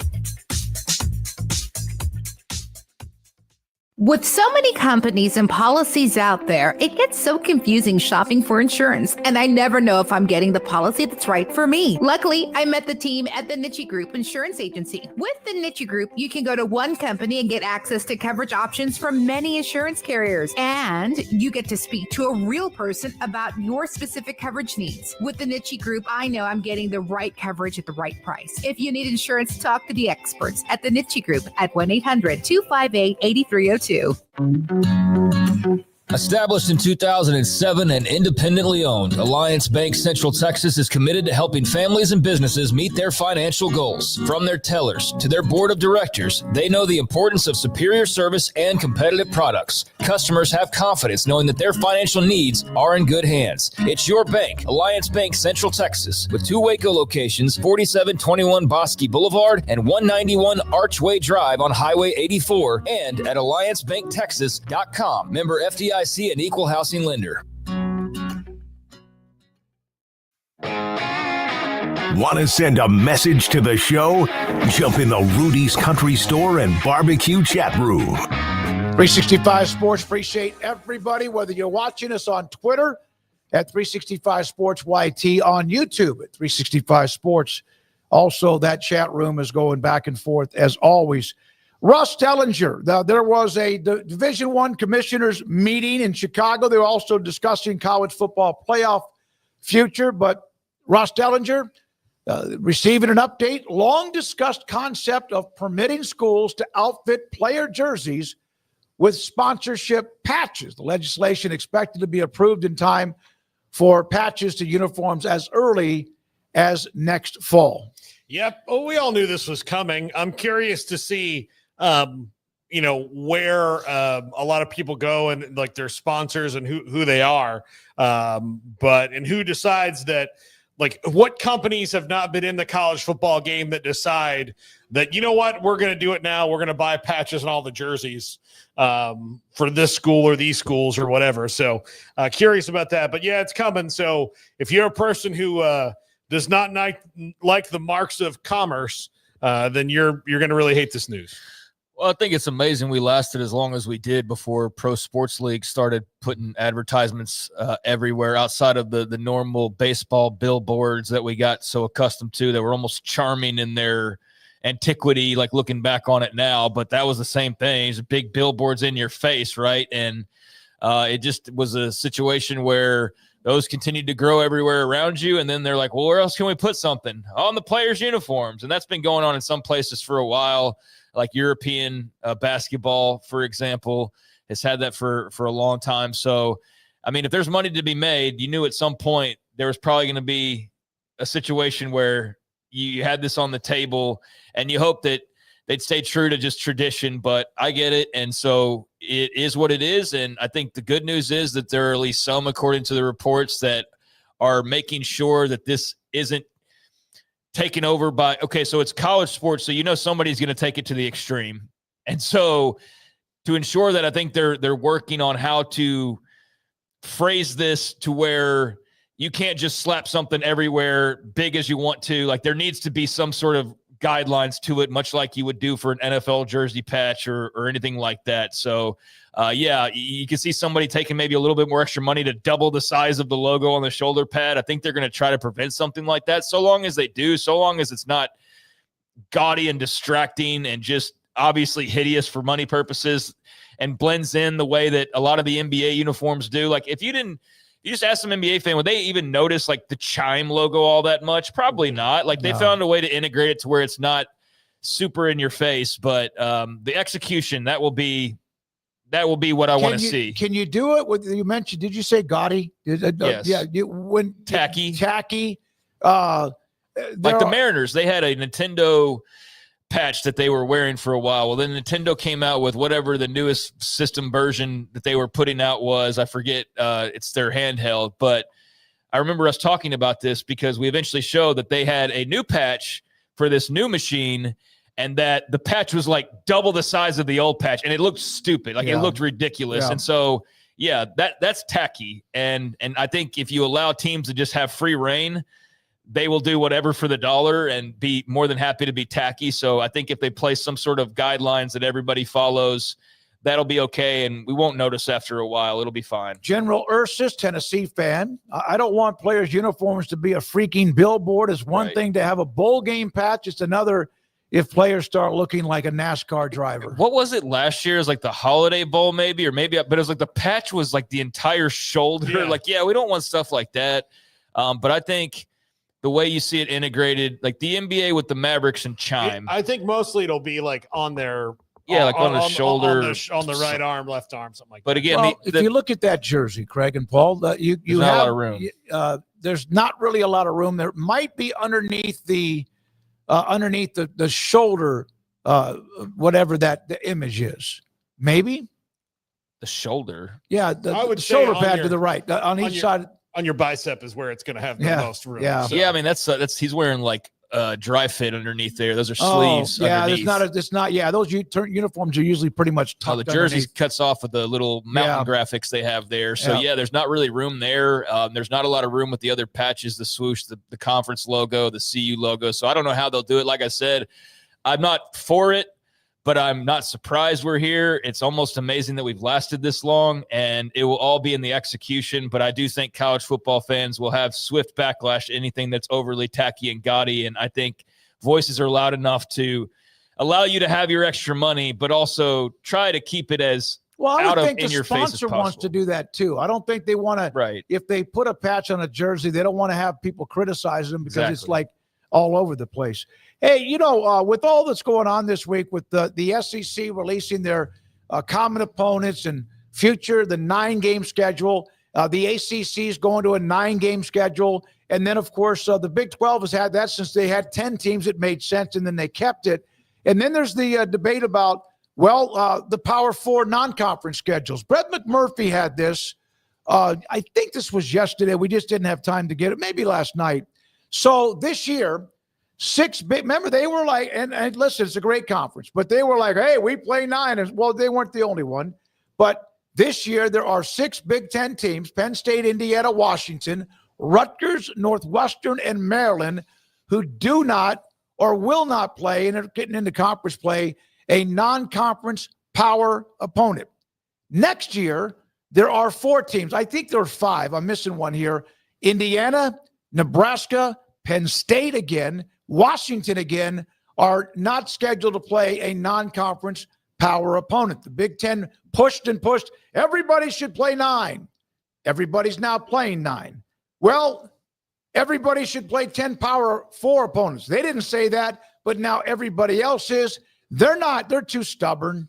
They're behind the Iron Curtain. But should they then now play and be forced to play a 10th Power 4 school? If you want to talk about your all-time backfire comments, Kurt Cignetti saying we're going to play the SEC schedule to have them come around and play 9 games and then say you have to play a P4 non-con opponent. Yeah, that one didn't age well. It didn't.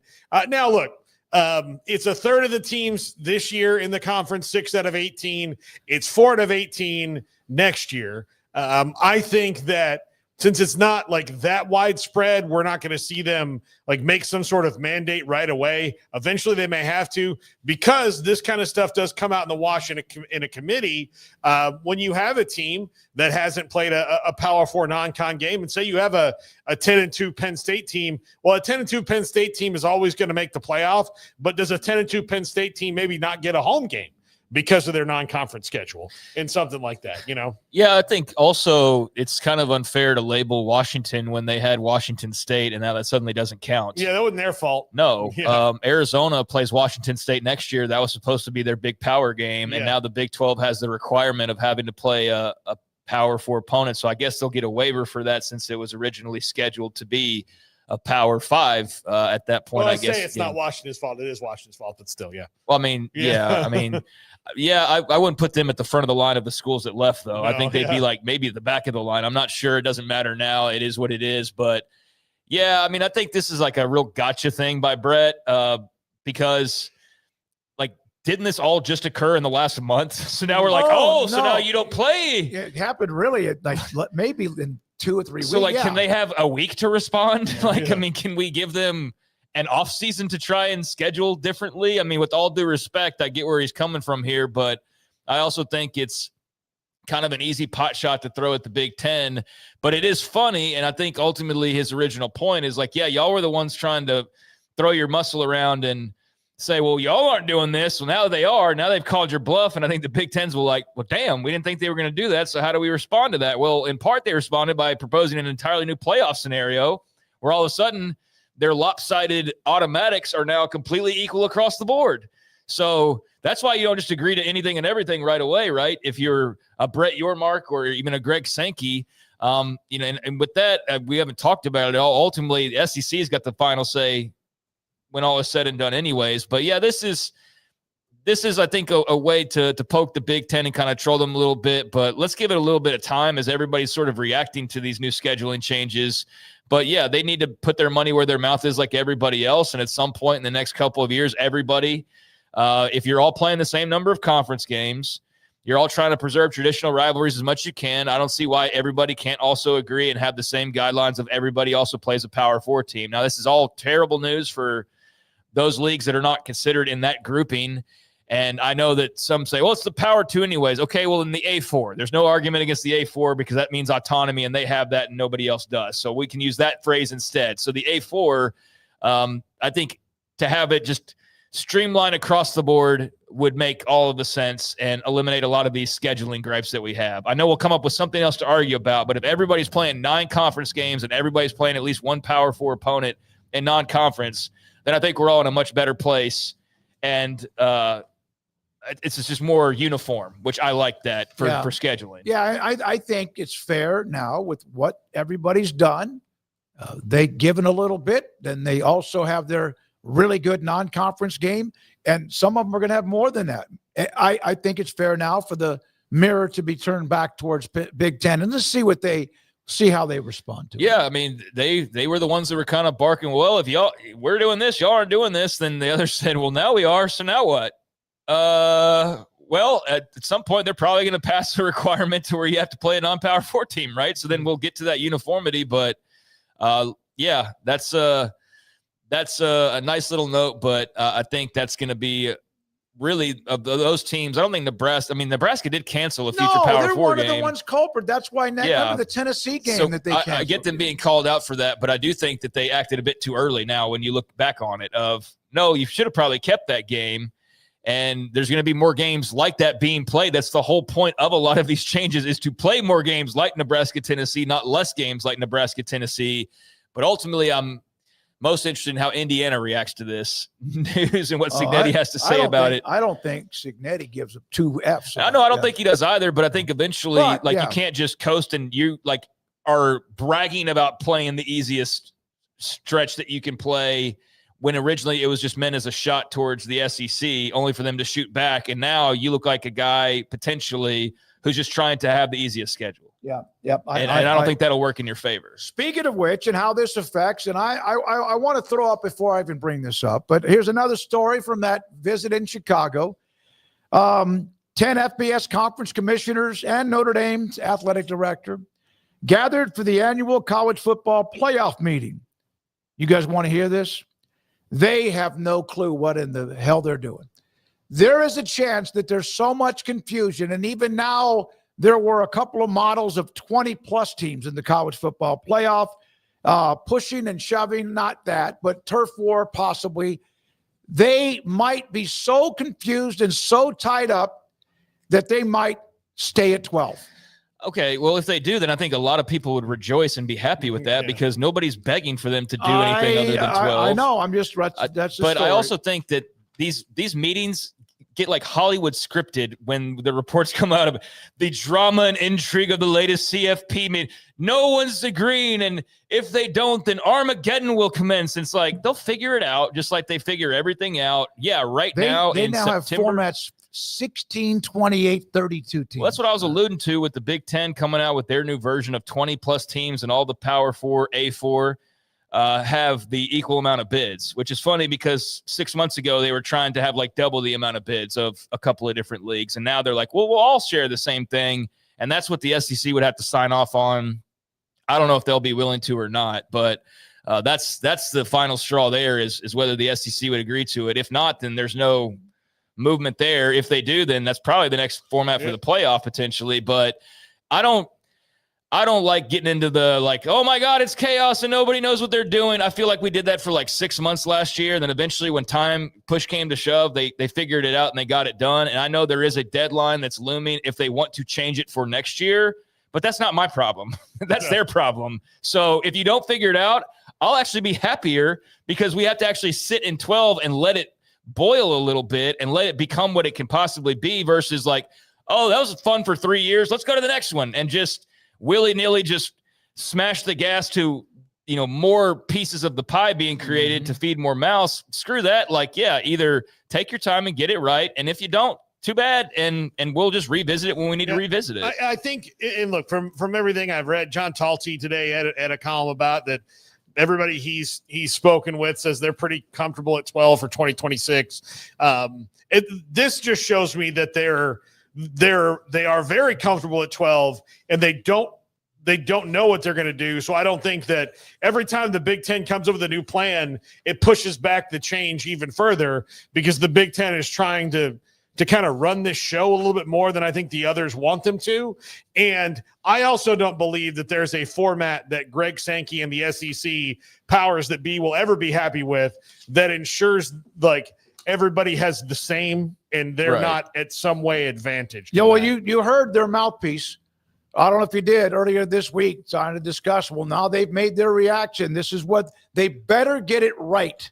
That's one of the host of an SEC network and ESPN, actually saying to the committee, I'm not threatening anybody, but I know it. You better get it right. As if, that's just toxic. There's you're talking about Feinbaum, and Feinbaum is a guy who thinks we're all stupid, and we don't see him gaslighting us right there live on ESPN, doling out a threat only to say that he's not threatening anybody, and that we're dumb enough to believe that that wasn't some threat that he had delivered as the SEC unofficial mouthpiece that he is. Feinbaum has his opinions that are always going to be very pro-SEC, and I understand the SEC folks who don't want to be equal to the ACC or to the Big 12 and don't feel like they have only 4 teams that should be matched by 4 teams.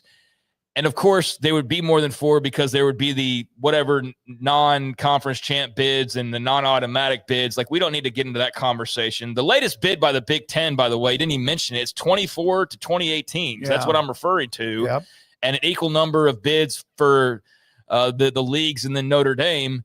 And so, I don't see them being on board with having the same number initially or not having at least double the pie guaranteed to them, considering they can pull out all the metrics about how much money and how many TV ratings and how much this or that they carry. But to have the biggest shill of shills coming out there and gaslighting people and throwing out a threat to pretend it's not a threat, that didn't go unnoticed. And he'll face no repercussions for it. And it wasn't like it was some super serious thing to begin with, but it's just, I hate the gaslighting. I hate you trying to tell us that you're not doing something when you're very clearly in front of us doing something. And I just think it's goofy that we have a mouthpiece acting as though he better be listened to or we're all in trouble as college football fans because the SEC is going to ruin the sport or something. I don't know. I feel like he's a little bit too big for his britches, and a lot of their mouthpieces are. All right. When we come back, Craig, we'll have Off the Radar. We'll have our college football look at the Big 12, look at the games, break them down, get predictions. And then also a little bit later, Mickey Spagnola will join us on the Cowboys at 1 and 2 and hosting Micah Parsons Sunday evening at AT&T Stadium. Is there a worse secondary in the NFL? There might be. I think they're not dead last, but it's been a sieve. No, there's not. We'll come back. Off the Radar. This is 365 Sports. In our logo and advertising, we say we are people that you can count on. What does that mean? It starts with providing a quality vehicle and quality service at a fair price.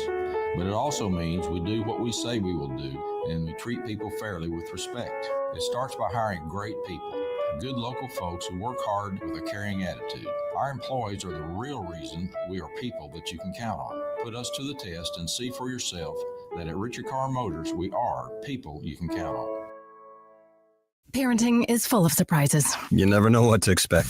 So after our son was born, I called my Texas Farm Bureau insurance agent to set up a life insurance policy in case something happened to me. Sawyer is now 2. And we'll soon have a sister. There's no one else I would trust with protecting my family. Stop by and see our agents at one of our 3 McLennan County locations. Coverage and discounts are subject to qualifications and policy terms and may vary by situation.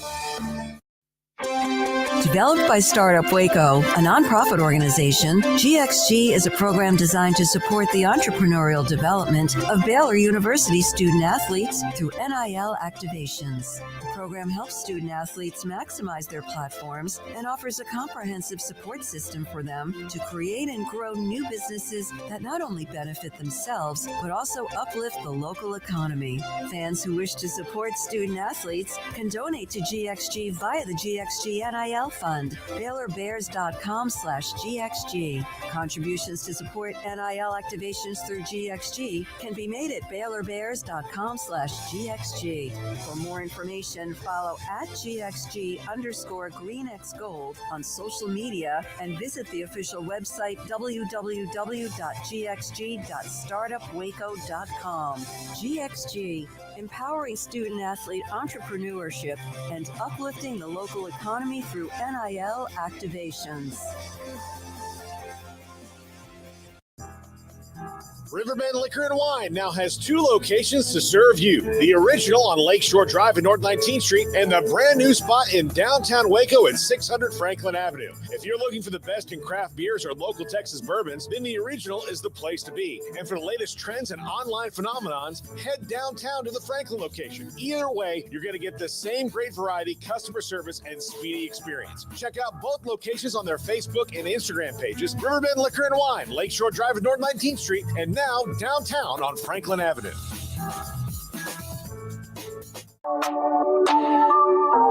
This is Craig Smoak's Off the Radar, presented by Alliance Bank.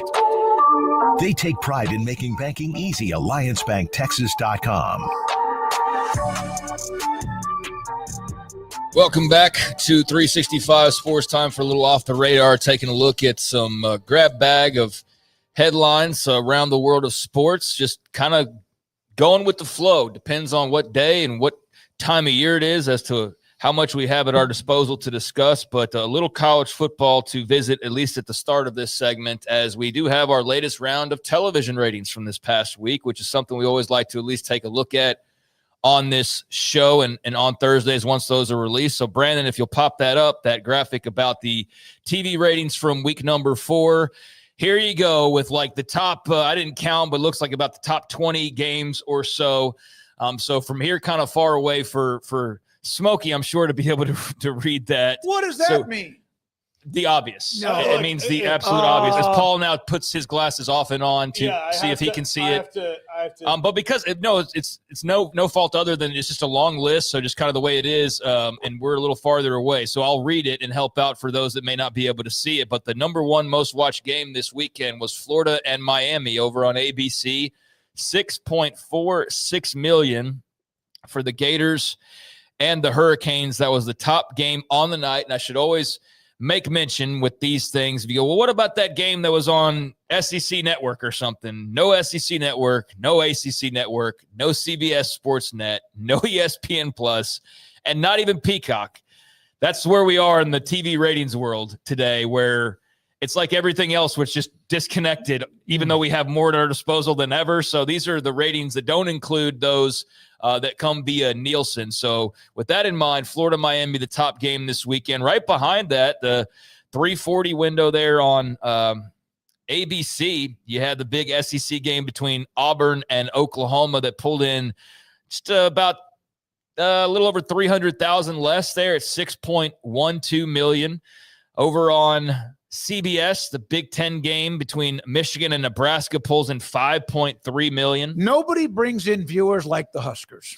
And the Wolverines. Yes, I know you're clearly Michigan, making a joke. I forgot about that. No, yeah. Nebraska has a very good following. They really do. They bring in very good TV ratings, but they're like 3 or 4 fan bases that it doesn't matter who you play, you're getting like 3 to 4 million viewers. And Ohio State's usually one of those. Michigan and Texas. Yep. And then maybe we throw an Alabama in there, but I don't even know how consistently that's the case. But those 3, you're pretty much guaranteed 2-3 million automatic, no matter who you play. Minimum. No matter who you play. People watch Nebraska because they want to see the guys go into the Coliseum get slaughtered by the lion. That's what that's about. No, I think they just have a very loyal fan base, even though it's a fed-up fan base. But, yeah, that was disappointing to see them not take advantage of yet another opportunity. They're at home, but still 5 plus million people watching that game.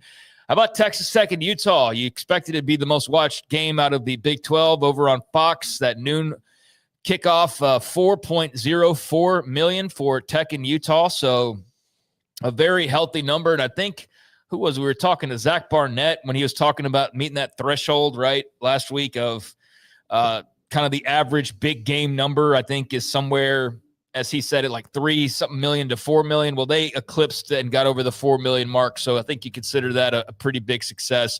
And then rounding out the top 5, you had Syracuse and Clemson, 3.39 million, and so on and so forth. Nice number for Arkansas, 2 million plus people, or for Memphis, 2 million plus people watched them beat Arkansas at home on ABC. So great platform there for the Memphis Tigers.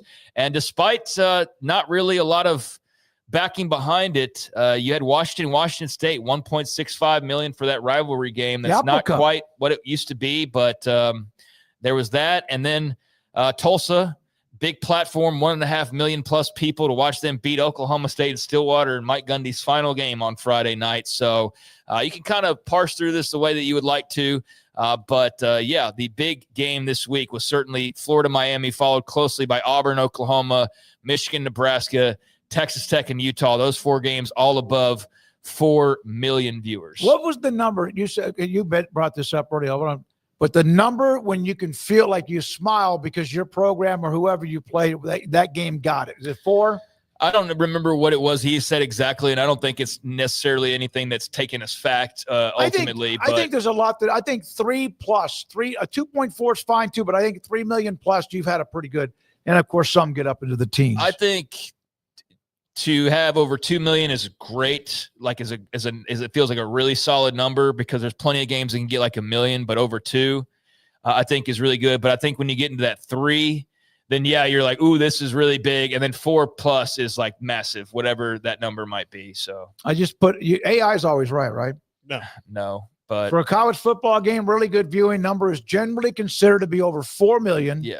And exceptional is anything over 9+ million, which is what we saw. You got about 8 or 10 of those a year. So Tech and Utah got right over that 4 million mark. And like I said, I think you get to like 3 to 4 and over that you feel like really great about that broadcast, unless you're Michigan, Texas, et cetera, where you show up and there's 5 million people already with their television sets on. But Florida, Miami, the big winner, Auburn, OU, Michigan, Nebraska, Tech, Utah, and then Syracuse, Clemson. I mean, 3.39 million I can see that. For that Clemson loss.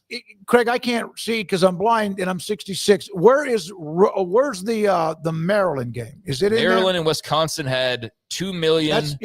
But it has an asterisk next to it because it was, I guess, shuffled around. It was on NBC and Peacock, and I just told you that they don't typically count Peacock, but they were still able to take, I guess, what they did have, and so that spit out 2 million. But there is an asterisk. I bet it's more than that, for that measurement. But based on my little batch of research, I do believe that in the updated ratings for this year, that the game that I just talked about there between Florida and Miami would now be the 8th most watched game this season. So 6.46 is good enough for 8th. Ohio State, Texas, hard to imagine that getting beat. 16.6 million back there in week 1. So 10 million more people watched that game. 10 million more watched that game than watched the biggest game of this past weekend. Georgia, Tennessee was also a big one. That was 4 million less itself from just number 1. That Ohio State, Texas number, that's not getting touched. It's hard to imagine how it could, but I mean, maybe for Ohio State, Michigan at the end of the year, maybe, right? Like something like that. A&M and Texas, if they're both contenders at the end, like that would do it. Or maybe, but cross conference first game out of the box, like you're gonna have to have some special conditions on a late season game to top it. Oh yeah, it's the highest. In fact, I remember it's the highest week 1 viewership ever. Well, it was massive. I mean, you had Michigan, Oklahoma right there in that same couple week window, and that's as secondary brand as you get is Michigan to Ohio State, Oklahoma to Texas. Now Oklahoma, with as big of a fan base as they have, are the smallest of those 4. But that game, and I get that maybe they didn't have quite the pomp and circumstance leading into that because Michigan's like got this fresh, this young quarterback. We're not quite sold on him just yet or how good they are. And Oklahoma, we're still figuring them out. So they didn't quite come in rolling like Ohio State and Texas did.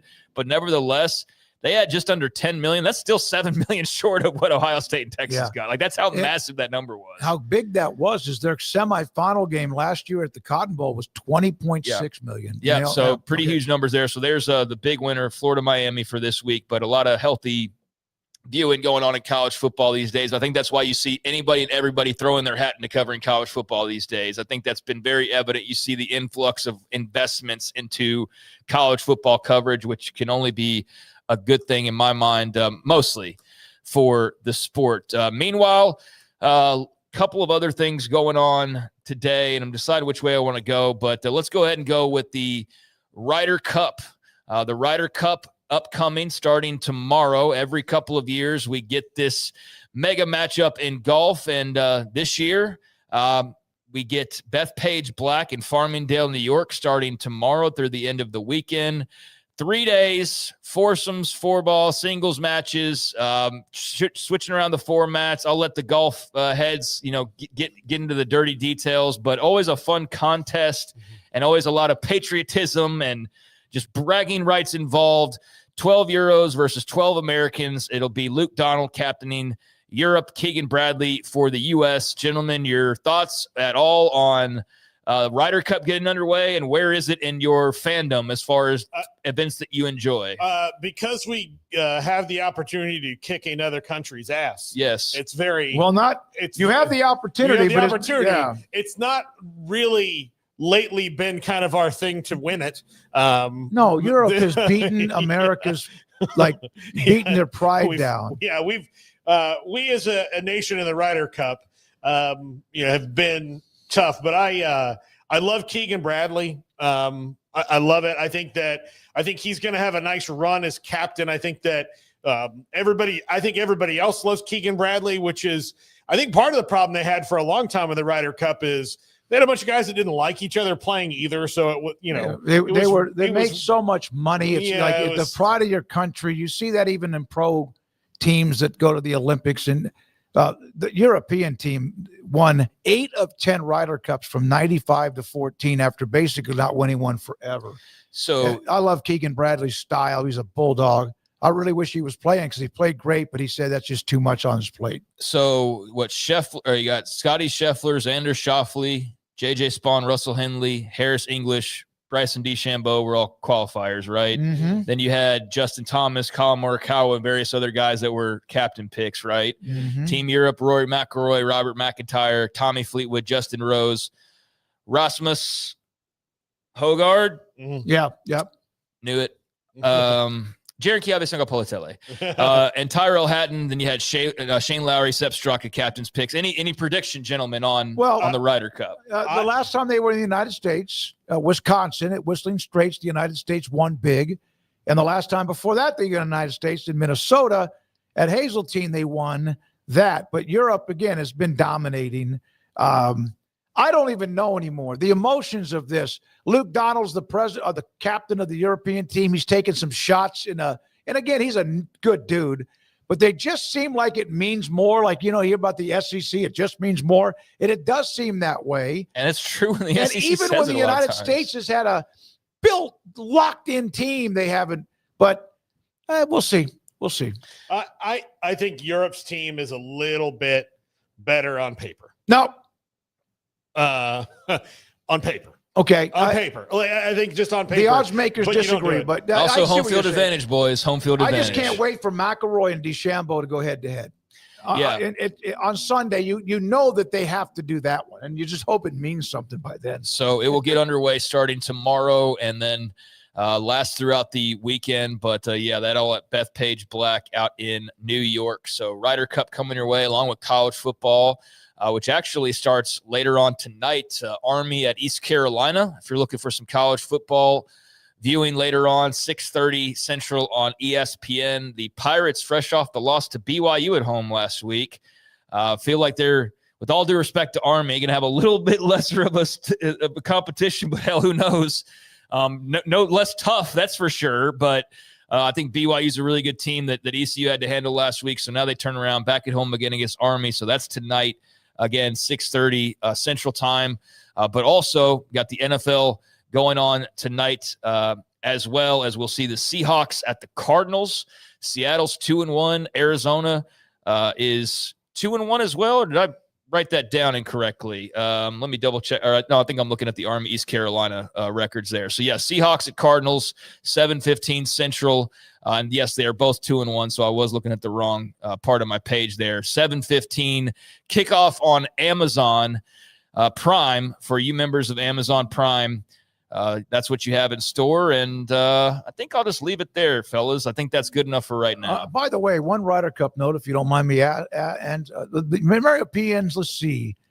The American players get $500,000 each. $300 goes to charity, $200 goes to themselves. The European players play for free. Well, that's not surprising. I can't say that it's surprising. And I'm not saying they shouldn't make money, but that got to be a point where they had to fight that we're making. So there were players bitching that they don't, and then they stay in these beautiful places overseas or not. It's kind of really was kind of just dysfunctional the way they were together. The castle that they stayed in a few years ago, or they had all this stuff in, and then you're the Europeans are like, yeah, we're playing for free. We do it for the pride. And Americans are like, well, not only do we get to do all these things, but we would also like to be paid. Yeah. And look, I'm not on either side of that argument because I'm not a professional golfer. But I also for guys like Rahm and DeChambeau and all that stuff, like John Rahm, he's on the European team. He's not taking any money, but he also plays for Live Golf. So he's got a lot of it. Yeah. Yeah. It's one of those situations where you maybe can say I don't need any more than I'm already getting because I've got so much as it is. But all right. Hard course, by the way, Beth Page. Wrap it up here with not only little Ryder Cup, little college football TV ratings. I mentioned college game tonight, NFL game tonight. Before we go, any thoughts on Seahawks Cardinals, Paul, in particular? I know you don't care about it at all. No, that's not true. I don't know if it's totally false. Kyler Murray. He plays I think for the Cardinals. I'm really interested in this one. Here's a note. Trey Benson is going to start at running back for the Cardinals tonight. Because Connor's hurt. Because there you go. Thank you. Yeah, James Connor's hurt. He's out for the year. Obviously, Trey Benson is one of my many sons from Florida State. I love Trey Benson. He was, I think, last year, 2 years ago, coming out in the draft, I felt he was a little bit underrated, and I thought the Cardinals got a steal and having a guy who can break the game open like he can back there. So curious to see how he does. I'm curious to see Sam Darnold and how he continues to – he's still got it playing well. The Seahawks have found, natural rhythm. They've got a great running game. They need – the receivers are a little bit different there, but I think it should be a good one. I think it's early season Kyler Murray. Yeah. Healthy Kyler Murray is fun. Right. This is, as long as he can stay healthy, the Cardinals are going to be fun. Then when he eventually gets hurt because he's 5'4", then it's a problem. Yeah, so it's a NFC West. It's a divisional game. Somebody's going to be 3-1. Somebody will move to 500. So there is that. But while we're talking about your illegitimate children and NFL running backs, that does leave a nice route, an off path here into the commercial break. Did y'all see the news on Sean Alexander, former Seahawks running back? Kids. Who's the guy? He and his wife are expecting their 14th child.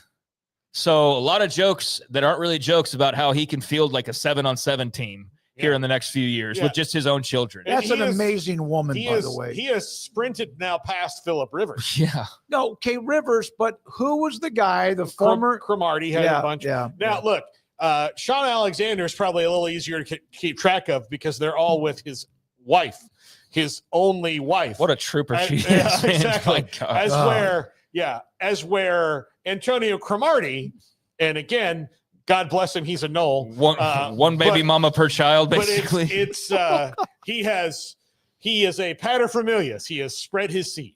Yes. Well, there you go. Congratulations to the Alexander family on this 14th child that's expected to enter the world. Like, that must just be a madhouse in some of the best kinds of ways, though, I'm sure, as well. But there you go. There's several things off the radar. By the way, by the time some of you lazy people wake up tomorrow, the Ryder Cup will have already teed off at 6:10 Central off with what they do, these two different flights tomorrow morning and afternoon. Thank you, Craig, very much. When we come back, the Big 12 this week's 8 games. Let's pick them. Let's break them down. Get your feedback too. This is 365 Sports. At Sturdy Steel, we build more than grandstands and press boxes. We build the spaces where communities come together. Based in Texas and serving communities nationwide, we're proud of our reputation for dependable, high-quality work and strong client relationships that stand the test of time. From concept to installation, our team of skilled drafters, welders, and installers takes pride in delivering seating solutions designed to last. With a focus on dependability, transparency, and service, we are here to make the unique needs of architects, contractors, schools, and venues across the country. We ensure every project is seamless, sturdy, and ready for generations of fans to enjoy. That's Sturdy Steel.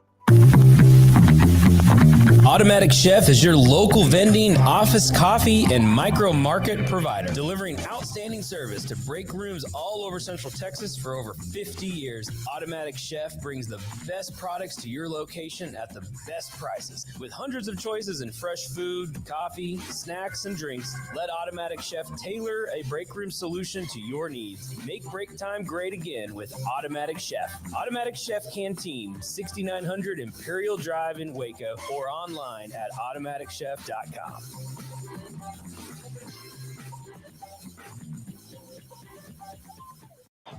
Baylor alumni are more than 160,000 strong. When we all join hands to support our university, we don't just move the needle, we move mountains. Working together, we create life-changing opportunities for students on the field, in the classroom, in the laboratory, and in life for generations to come. So get connected, get involved. Learn how at baylor.edu/alumni. There are 26 letters in the alphabet, over 600,000 words in the dictionary, and just 3 of them said together can change everything. Let's order pizza. Those 3 words lead to dough made from scratch and 3 fresh signature cheeses that blanket golden crust in a heavenly melt on Marco's Pizza that'll blow your mind. So visit marcos.com to order and stop by Marco's Pizza in Belmead, China Spring, Woodway, and in Robinson. Marco's. Pizza lovers get it.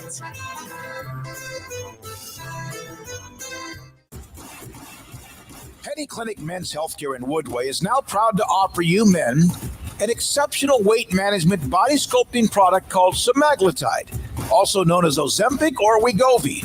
Semaglutide is an FDA-approved weight management medication.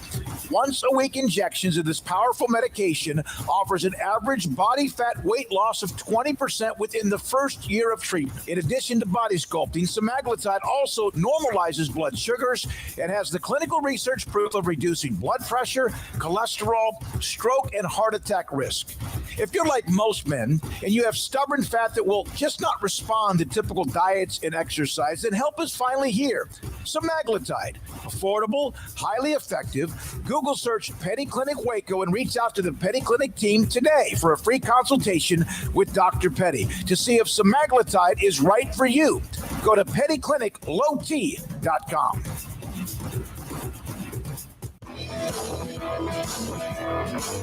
This is 365 Sports. Enjoying the show? Hit the like button and subscribe. All right, let's look at the Big 12 coming up this weekend. Mickey Spagnola at the bottom of the hour, and we start. Craig has mentioned the schedule. Well, we'll keep it the way it is from left column up to right column. TCU and Arizona State, that's Friday. That's the game, 8 o'clock, and it's on Fox. And then, of course, there's that Houston. We'll keep it East row. Houston and Oregon State. I'm taking TCU. I know Arizona State is favored, but I'm taking the Frogs for just some reason. Yeah, well, I mean, we took TCU. All 3 of us take TCU yesterday. I did, man.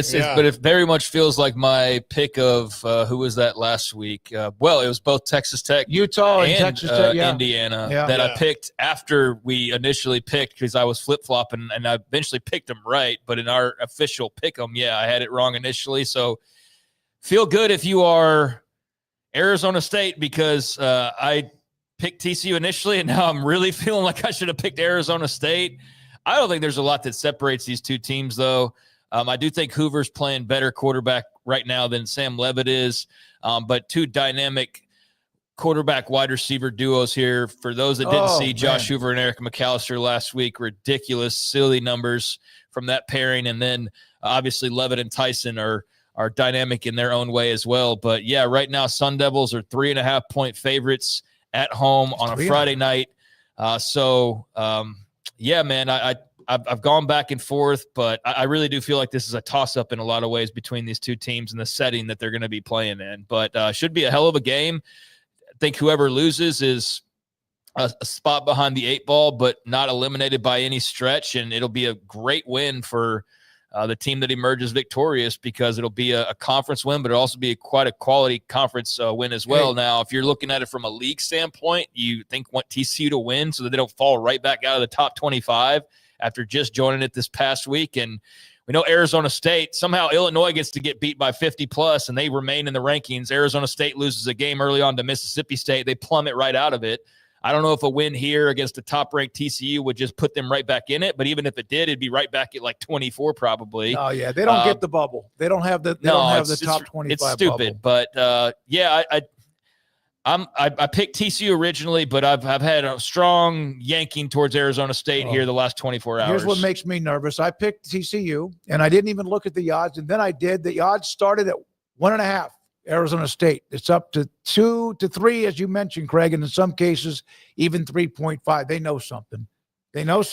Or there's some money's come in a certain way. It's not always like the favorite wins, right? So sometimes it's just, various factors that can play into that. But I do think that speaks to there being a lot of money coming in on Arizona State. But I think it's a toss-up. I do like Arizona State a little bit more overall, but they both have a lot of questions still. I don't think that they're perfect in any way, either team. So ought to be some good offense played, and the defenses will maybe end up dictating the final result here. Yeah. I think I'm not going to back off my TCU pick. I'm not quite as far down the road as you are, Craig, but I do know that there's one every week that I'm supremely confident about right when I do it. And I'm like, man, TCU's just playing so good right now. I've become more impressed with Arizona State the further away I've gotten from watching the game, just because I've thought and I've become less, I guess, more impressed with Baylor too. I thought there was two pretty good teams, or less disappointed in Baylor, I think, than I was.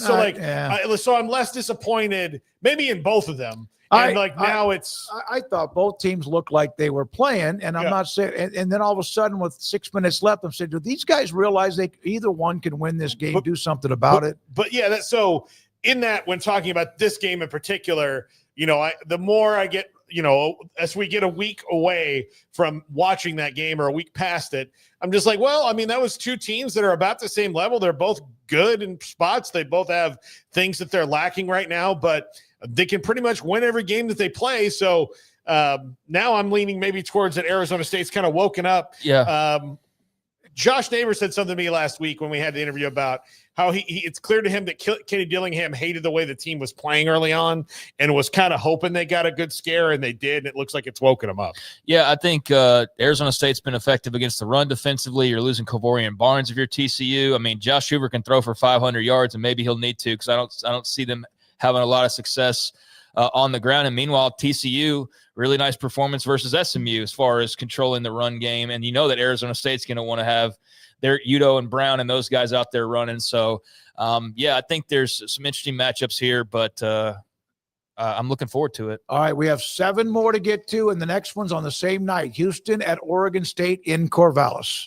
I love the Cougars in this one. I think 2-touchdown pick. Yeah, I think that's probably about right. I mean, Oregon State just hasn't done anything, and this is another step for them to get in the groove on both sides of the ball and find themselves before they get full into conference season. So, I like the Cougs in this one. Give me Houston. It's on the road, so you never know how that all goes necessarily. But I think when you see a team like Houston, who's not really known for scoring points at this point, being favored by 2 touchdowns, that says a lot, I think. So, give me the Cougars. I think Oregon State's going to have a tough time, and it's been a rough start to the season for them. So I didn't really blink twice about this game. I think it'd be a bad loss for Houston if they put up to Corvallis and lost, though. And then they have Tech coming in right after that. All right, Saturday games.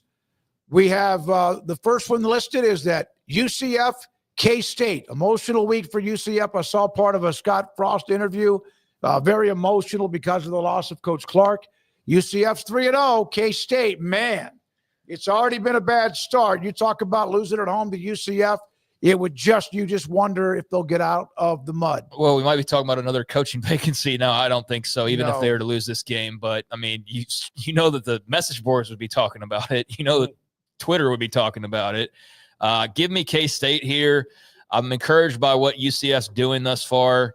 I still am not totally out on K-State. Like, I'm out on them being a Big 12 contender, but they've had a couple weeks to prepare for this. I don't think there's anything that UCF's done that's so exceptional that you go like, man, K-State just can't possibly. And give me K-State with the quarterback advantage, even though Avery Johnson's been very hit or miss depending on what kind of part of his game that you're talking about. I think that for Kansas State, this is a must-win. It's at home. They're favored by nearly a touchdown. Give me K-State to win this game. And if not, then, oh, my gosh, I can't wait to talk on Monday. Yeah, it's gonna be a firestorm in the Little Apple. That's for sure. It already is. Yeah, but, yeah, I think that this is maybe a little bit of a I don't want to say a get-right game, but a point in a better direction game. They played 4 games this year. They're 1-3. All 4 of them have been one-score games. So they don't need to get a ton better to improve their season. Like, they just need to get a little bit better. But, Clemson kind of mirrors them a little bit in that, is this the start of things starting to go sour because you can't win close games? Like, is it every year there's somebody in the Big 12, about 2 teams that lose 4 or 5 of them because there's a lot of those one-score games, and K-State better be careful. So they're about to be on the complete opposite leg. Are you on in a roster situation where you don't have the players that make that play in those times? You don't have a leadership that gets you together, and they have a little bit of, oh, here we go again to them right now.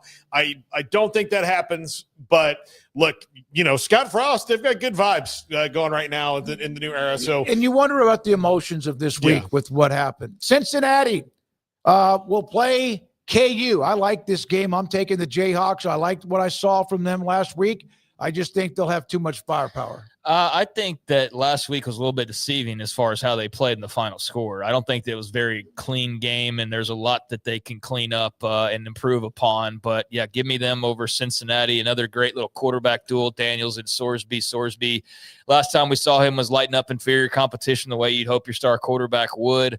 I do think that Kansas, based on just what I've seen at this point, is the better team. They're also at home. But I think Cincinnati's feisty. I don't think this is going to be just some run-them-over type of game for the Jayhawks. And if you're expecting that, then, we'll see ultimately. But I don't think this is just an easy call. Cincinnati's got some spunk to them. So with that being said, I'll still take the Jayhawks over there on TNT. I think they're nearly 5-point favorites, and I think they'll be a little bit sharper than what we saw a week ago, and that'll bode well. All right, down. I'm gonna go. Do I not get an opinion on these things? Am I shut out? Am I censored? Stop being so damn sensitive. I just wanted to. I get you. Yes, go Cincinnati. It looks like a Chick-fil-A sign. I'm gonna go with Kansas in this one. They need to tighten it up for sure. They kind of played Indiana Jones ball last week, where some big things happened and they got excited. But they got to clean up the little things. I think Scott Satterfield and Cincinnati will give them all they want, but I got the Jayhawks. You want to do the next one first? Let's do Utah, West Virginia. Sure. I mean, you just forgot about me. We've only been doing a show together for 15 years. Why remind me? Utah and West Virginia. I'll take the Utes in this one in a bounce back. I don't think West Virginia's got a square peg and a round hole at quarterback right now. They had the big emotional win over Pitt, and they might get a couple more of those on the season on the way out. But I think Utah is in a bounce back. Does West Virginia score in this game? Yeah, I know. Utah's pissed off. They've got a good defense, and West Virginia's just got a lot of problems right now. A lack of weapons, a bad fit at quarterback for the system that he's playing in. I think this is an easy call with Utah. Maybe there's a little something to the spirit of being in Morgantown and the home faithful, but I think this is a pretty easy call. And if West Virginia pulls the upset, then man, oh man. that would be never-ending laughs based on how social media would react to the Utah fandom. So I don't think that's going to happen, though. I think Utah wins this game and bounces back. Huge favorites, 12 to 13-point favorites. Now, I take Utah to win in that one as well, although Dan Pierce got to play better. I know he's banged up a little bit, but I allegedly, or is he not? Or is he? Yeah. Well, he just has to play. He was always going to play, Smokey, so he wasn't ever banged up. Or is it Schrodinger's cat where he is banged up and he's not banged up at the same time? We heard so much about him and dynamic because of all the quarterback play they've had with injuries over the last 2 or 3 years. He has to play better. Baylor on the road against a team in Oklahoma State. Do they come out with all hell bent for election, or are they just kind of like looking around in a fog because of who they've been and also because of Coach Gundy being gone? Yeah, I mean, I'll say one last thing. If West Virginia is able to make it a game, their defense is actually not bad. It's like, so if Utah and Dampier are struggling to move the ball again, that would not necessarily be shocking. I just don't see how West Virginia scores any points. So anyways, Baylor, Oklahoma State, this better be a Baylor win, or there's just no way you're going to convince anybody that Dave Aranda doesn't need to be the next guy up to the chopping block. I think it would be that horrific of a loss. That would be just totally unforgivable given the circumstances. You are a way better team when Mike Gundy was head coach. You should be an even better team, even though you do have to account for there is going to be a ravenous, rabid, ready-to-rock crowd in Stillwater, in my opinion, because now they're free. The chains are off. Like, they know a new coach is coming, so now it's just let it all hang out, baby, and let's just play spoiler the rest of the way, and let's back these boys and upset Baylor. And that's what Meacham said. And so I think that's exactly what you're walking into, a very unique situation that you better have your head screwed on tight. And if you throw a pick early on and give them easy points, or that's when it could really snowball. So Baylor better go in there locked in, ready to rock. And if they are, they should win this football. They are a much more talented football team.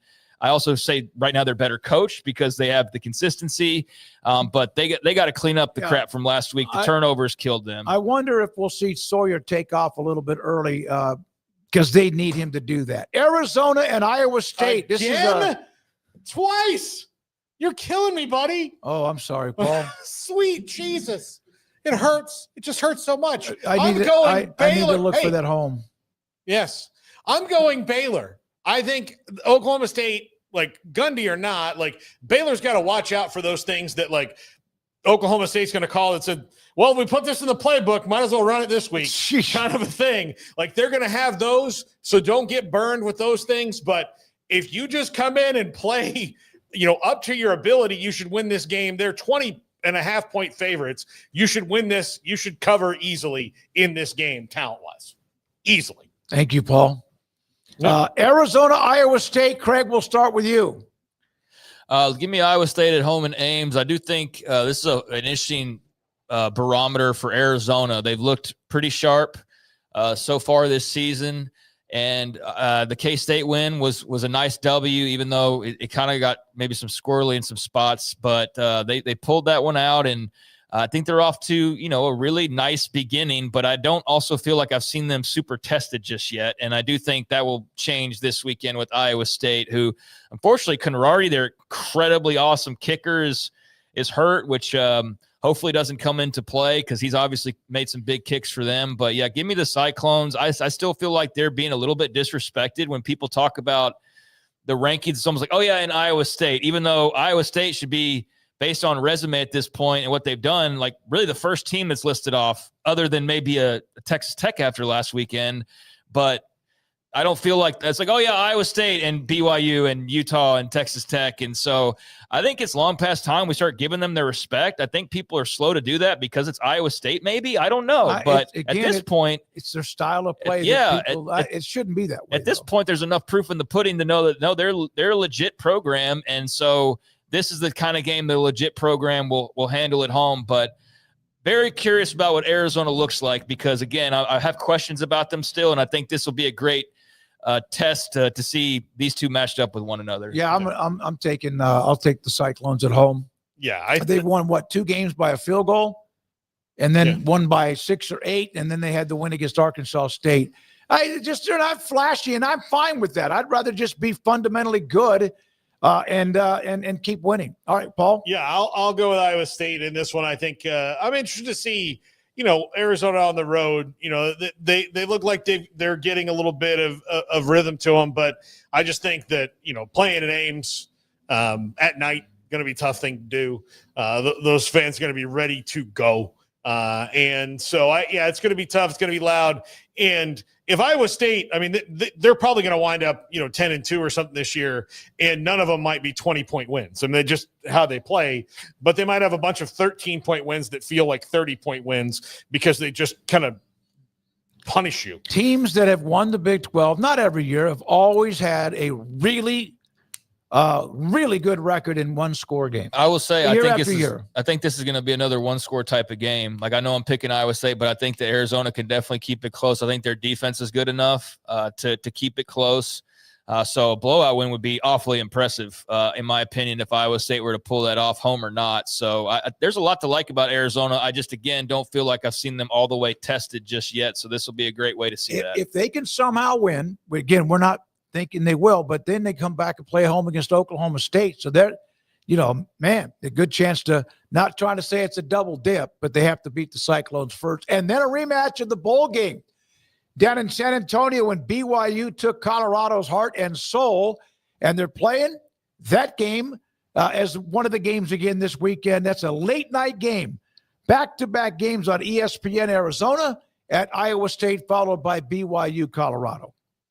Give me the Cougars. I think there was some promise to Caden Salter starting last week. Seems like that was more of what Deion's been looking for from his big-time transfer quarterback. And so there were some positive vibes coming out of Boulder after last week's effort. But I think BYU is just incredibly efficient and just sort of ruthless in how defensive and special teams minded they are and how good they are in those areas that they can kind of counterbalance the iffiness of the offense with this young quarterback. And they're usually able to kind of rely on the run game a bit. So I think that should be the case against Colorado. They're going to be able to go in there and do their thing. I do think being on the road maybe provides a little spice, being late night matchup type of thing. But give me BYU. I think Colorado still has a long way to go before I start trusting them to win a game like this against a team like BYU.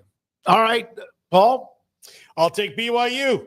I encourage everybody, if you have not watched the Bear Bachmeier Experience, to do it.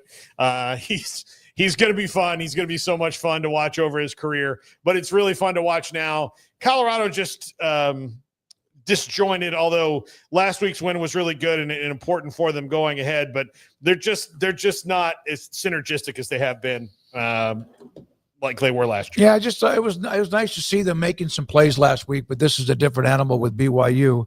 And so I will take BYU to win that game at Colorado. I do think it'll be fun. Is there any revenge factor from the bowl game? No, most of those guys are gone. Bachmeier wearing 47 always makes me chuckle. It just is, no matter what. All right, there are the Big 12 games and our picks for the week. Brandon? Mickey Spagnola joins us right here on 365 Sports from DallasCowboys.com as the Cowboys Sunday night game against the Packers and the return of Micah Parsons. Mickey, thank you so much. Appreciate your time. What will be, in your opinion, when he's first out there and there's enough fans in the stadium, what will the reaction be, positive or negative? Oh, I think it'll be positive. And I think there'll be a lot of cheeseheads there to help it be positive. Yeah, that's right? True. Yeah. Yeah. The Cowboy fans, if they can make money selling their tickets, that'll be important. So, yeah. I don't know that the fans, I haven't felt that they're just mad at him for not signing with the Cowboys. And I don't think either side, look, Micah got what he wanted, right? Did he ask to be traded? Yes, they got traded. Did he want to be the highest paid non-quarterback extension? Yes. And he got that too. So, the fact that they didn't send him to Siberia or anything, my God, he's in Green Bay and he's on a very good team. So I don't know where any of the butt hurt should be. Yeah, I think that Yeah, I mean, they're not going to, the other thing people asked if they were going to honor Micah or whatever, and I get, like, you have to ask the question if you want to know it, but I also don't think the Cowboys, as much as he was the best player on their team for the time he was there, like, he's also now on a rival team. Like, you traded him away. There doesn't need to be any kind of pomp and circumstance for it. I wouldn't also want to, like, point it out, seeing as he could have a game where he has 5 sacks and is fired up about it. Don't encourage Micah as much as you don't want to, right? You don't want that. Yeah, I mean, he could do that, Paul, if he wasn't fired up, right? Exactly, yeah. He's that talented, and they know that. Yeah. They know, and so they felt like they got what they needed to get to make the trade and to create salary cap, not just for this year, but for years to come. But he'd only been here 4 years. It's not like trading Tony Dorsett, which, by the way, they traded him to Denver, right? Mm-hmm. They traded Herschel Walker. Emmitt Smith didn't finish his career here. Neither did DeMarcus Ware. So this whole thing about a video treatment after 4 years, it might be a heck of a lot. And by the way, did they win a Super Bowl with him? No. And that's the other thing I think fans, it's been a long time, Mickey, so maybe fans don't remember the measuring stick that the Cowboys should have for most of their things is, Super Bowl teams versus non-Super Bowl teams. Well, he's not going in the Ring of Honor, by the way. Yeah, exactly. Look, does it look like maybe good news for the health of the secondary this week? At least health-wise, so far performance-wise has not been great. Well, I think from if today was any indication that Deron Bland was able, after being limited yesterday, come back and practice again since he hurt his foot after the first game. Trayvon Diggs, who didn't practice yesterday, was able to come back and practice on a limited basis today, which means basically they were out there in helmets and shells. They just didn't take all the defensive snaps. So could they get those two guys on the field together at the same time? That certainly would help. I hear all this stuff about, communication and, knowing your assignments. How about just the quality of players they had to put out there to replace their starting cornerbacks that they planned on having? And so that certainly makes a difference. Now, can they get those guys out there and how much they play? We'll find out about that, and if that helps the consistency of the coverage. The other thing that would help you guys is if they got pressure on an opposing quarterback. How about 1 sack in the game, which they didn't do with Caleb Williams? And it sure looks like, and I don't know if this is going to turn things around or not, that Jadeveon Clowney will play in the game on Sunday night. So can't hurt. You hope he helps. Well, you mentioned getting pressure. They had a guy that used to do that. Yes, I know. Did they misjudge? And again, Clowney was added after the Micah trade. Did they not misjudge? Did they misjudge perhaps what they could still have with what was on the roster minus Micah at the edge or the pressure? I think a little, because they were counting on very young guys to step up and make a huge difference, right? Marshawn Nealon's a nice player. He's not Micah Parsons. Donovan Ezeruku, who they drafted in the second round, is not Micah Parsons, but he's pretty good once he gets going, but he's a rookie, right? I think they were counting on a little bit more out of Dante Fowler. He hasn't shown up yet. And then I thought that, Sam Williams would be a guy to take off, and it hasn't happened yet after missing all of last year. So I think the combination of, maybe not getting enough pressure and then having problems on the back end, that's a bad recipe. And it certainly was against the Giants and certainly was against the Bears. But explain to me why what happened against Philadelphia happened. Had they not let Jalen Hurts run all over them. They played pretty good defense. They held them to 24 points. So the difference between that and, what's happened the next 2 weeks on defense is pretty drastically different. Mickey, how do you expect to see them adjust in the passing game without CeeDee Lamb for as long as he's out? I mean, how much more Tolbert, how much more Turpin? And obviously, George Pickens is now the number one target that they have. And maybe number two becomes Jake Ferguson, who feasted last week. It felt like the second CD went out, Dak was like, well, I'm going to feed 87 for a while. Well, he fed them because they were dump off passes. Yeah. It wasn't like he was throwing the ball 15 yards down the field, right?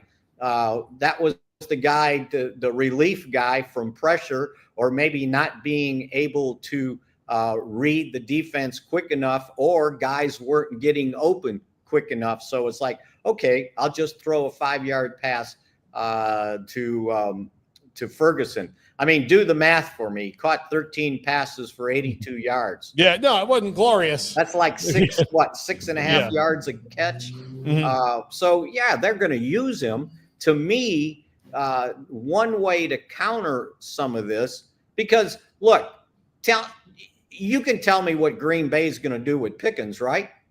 Yeah, probably going to double him. Yeah, exactly. So that means the other guys that were in the third and fourth spots are now in the second and third spots, meaning Cavante, Turpin, and Tolbert. Now, can they hang on for 1 week? They likely will get Jonathan Mingo back next week. He's eligible to come off of IR. But you just don't replace one of the absolute best wide receivers in the NFL. And Pickens and him together, that was pretty dynamic duo. But now with Pickens there, you're right. They're going to double him. They're not going to let him beat him. And the other thing I think is they're not going to let Dak Prescott beat him either. So the Cowboys better be ready for a bunch of blitzes and a heavy line of scrimmage to keep him from beating. So the only way to kind of, nullify this stuff, you better run the football. And they have run the football, and they have run it well when they hold on to it when someone's trying to tackle them from behind, right? So, that's something you got to do. Now, having said that, now I got 2/5 of my offensive line missing, the center and guard with injuries, and I got to play backups there. So, it's, I used to tell Jason Garrett this all the time, you guys.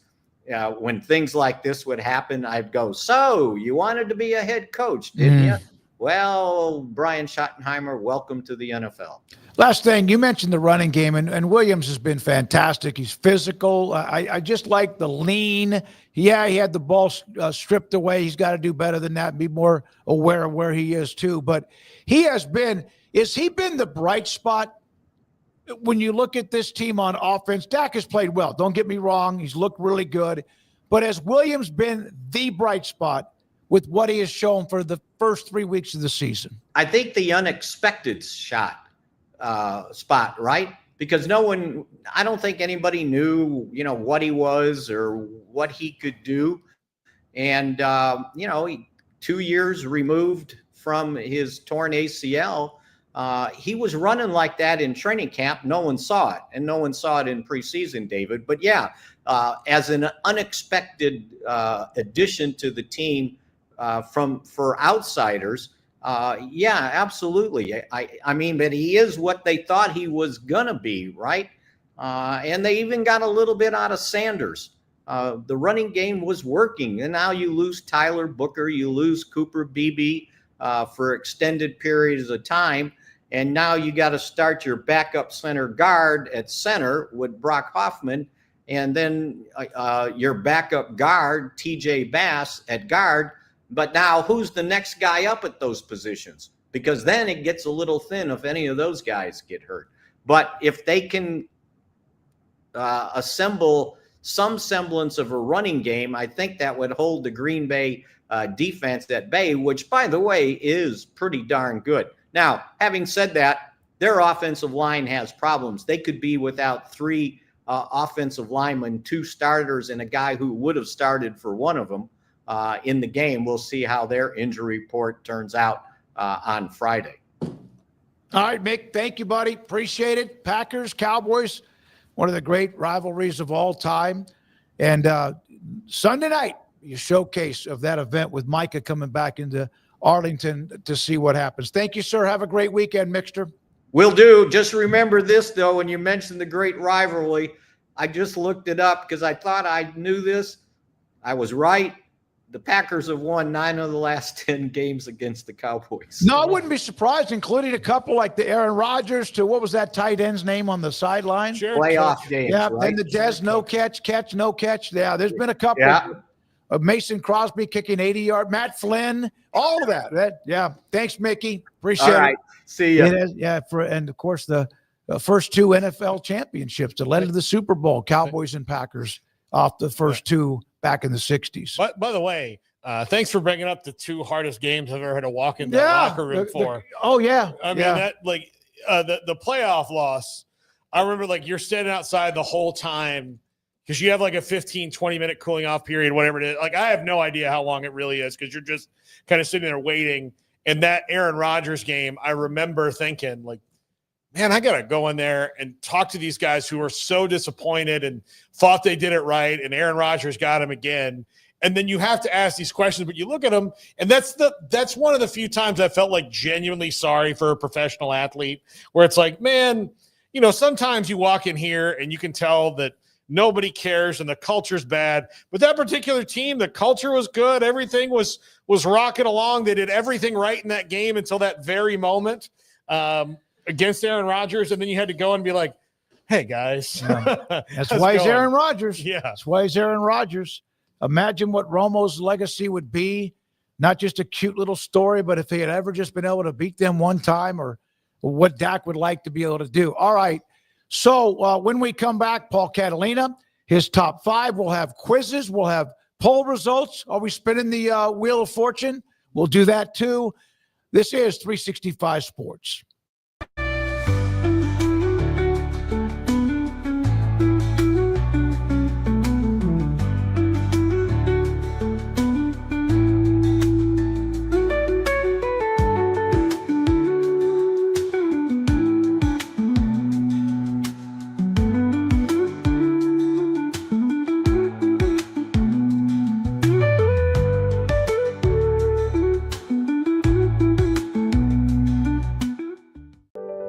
Overwhelmed by your inbox? Clean Email is here to help.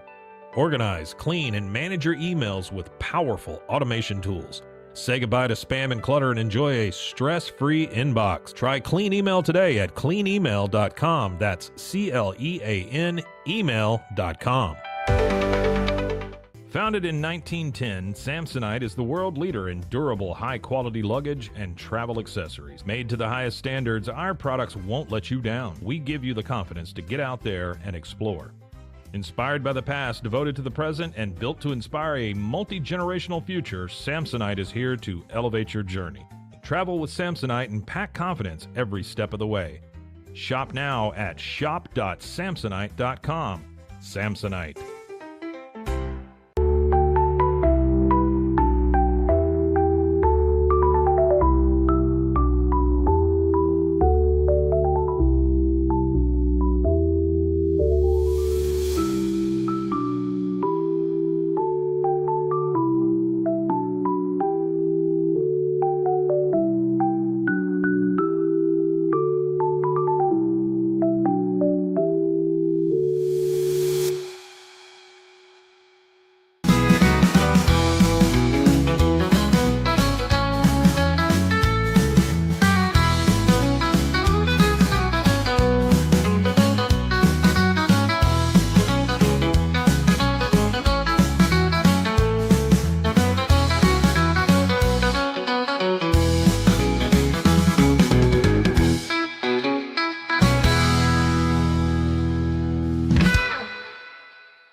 This is Paul Catalina's Top 5.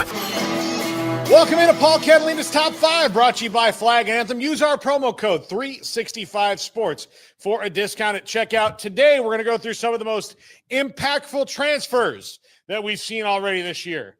Number 5, Cam Cook at Jack State. This guy leads the nation he's second in the nation in rushing to Robert Henry from UTSA right now. But at TCU, he just wasn't a fit in Kendall Briles' system, which is wild because that system is usually really beneficial to running backs. But Jacksonville State's been able to open up the game for him. Cam Cook's been dominating in all the games that he's been playing in, and he's been really effective at keeping Jack State at the level they were at before Rich Rodriguez left to go to West Virginia. So if you are a TCU fan and disappointed that Cam Cook didn't reach his full potential, that's a bummer, but he's doing it, and he's probably playing where he should be now at Jacksonville State. Number 4, Ahmad Hardy at Mizzou. Okay, I'm going to tell you one thing I love about Ahmad Hardy. This guy picked an old school running back number. He didn't go to Mizzou and say, like, give me number 4, give me number 7. Like, I want to be a single digit. I want to look sleek and cool. He took number 29, which is like an old school banger, like Adrian Morrell NFL number 29. Like, it's just, it's a number that says I'm me and you have to tackle me. That's what Ahmad Hardy is saying. He has been legit for the Tigers so far. Bo Prabula, fantastic. Love watching him. But Ahmad Hardy, I think, is the thing that's opened up their offense and made them so lethal, because if the quarterback doesn't have it that day, they've got a very dynamic and reliable running back to turn around and give the ball to. Number 3, a tie, because they're both in the same place. But KC Concepcion and Mario Craver at A&M. This has given them big playability that they did not possess last year. They can run the ball. They can throw the ball. Marcel Reed can be dynamic and make big plays. And A&M is legitimately scary on offense for the first time since maybe Johnny Manziel. Honestly, because the Jimbo era was not a scary offense. It was a plotting, tough offense, and at its peak, it was effective, but still not scary. This is a scary offense, and these guys are legit. Number 2, Tommy Castellanos at FSU. You didn't think I'd leave him off the list, did you? He's a perfect fit in Gus Malzahn's offense, which leads you to believe that the frustrations that he had with Bill O'Brien, at least scheme-wise, for his skill set were legitimate. Now, how he carried those out were probably not the best, but guess what? It's worked out for everybody. Bill O'Brien has Dylan Lonergan now, a quarterback that's more his speed, and Tommy Castellanos can go be a loudmouth Seminole in the place where he's always wanted to be. I appreciate it. I hope you appreciate it, and the offense has certainly appreciated it. They have one of the best and most dynamic offenses in the country, and TC, a perfect fit for that one. And number 1, pretty obvious and a huge bummer, John Mateer is the most impactful transfer, and we'll see how impactful he is not only on the field but off it now that he's recovering from thumb surgery. But he has made Oklahoma feel like Oklahoma again. Maybe Michael Hawkins can do that in the interim, at least to some sort of level, but John Mateer, everything about this guy drips Sooner quarterback. Everything about him. His swagger, his ability, his poise, his leadership, all of that. He had brought it back. It is a bummer he hurt his thumb, and I hope he's back really quick. I hope he's back by Red River. I don't think that that's, reasonable, but it's optimistic. We'll see. But John Mateer, by far, the most impactful transfer, and you'll see that on and off the field, likely for the Sooners. That's going to do it for us. We've got wheels and sprinkles and trivia and so much more. We have a lot, Paul. Thank you very much. We'll start with the wheel of spinning. Okay, so yesterday's topic was that sound. Favorite logo. Today, who's your Heisman front runner? God, could you have asked us that before we heard about the injury? All right, Craig? It was John Mateer, and that was pretty easy to choose originally, but now I haven't really given it much thought, to be perfectly honest with you, because it's still so fresh and new. So, who would I go with? I don't know, maybe Dante Moore at Oregon. I think maybe they go get a big win this weekend, and then he takes off from there and and the Ducks quarterback wins the Heisman Trophy. But yeah, that's not something I've spent a lot of time about because I'm still in mourning from the fact that we even have to have this conversation when it was clearly going to be John Mateer there as the favorite for most people. I'm gonna Dante Moore. He doesn't need me to like watch him against Penn State, but that will be a huge either continued boost or maybe tap the brakes a little bit. I'm gonna go with the long shot because a lot of quarterbacks. I'm gonna say, golly, I don't know if I can. I'm gonna say the guy from Indiana, Mendoza.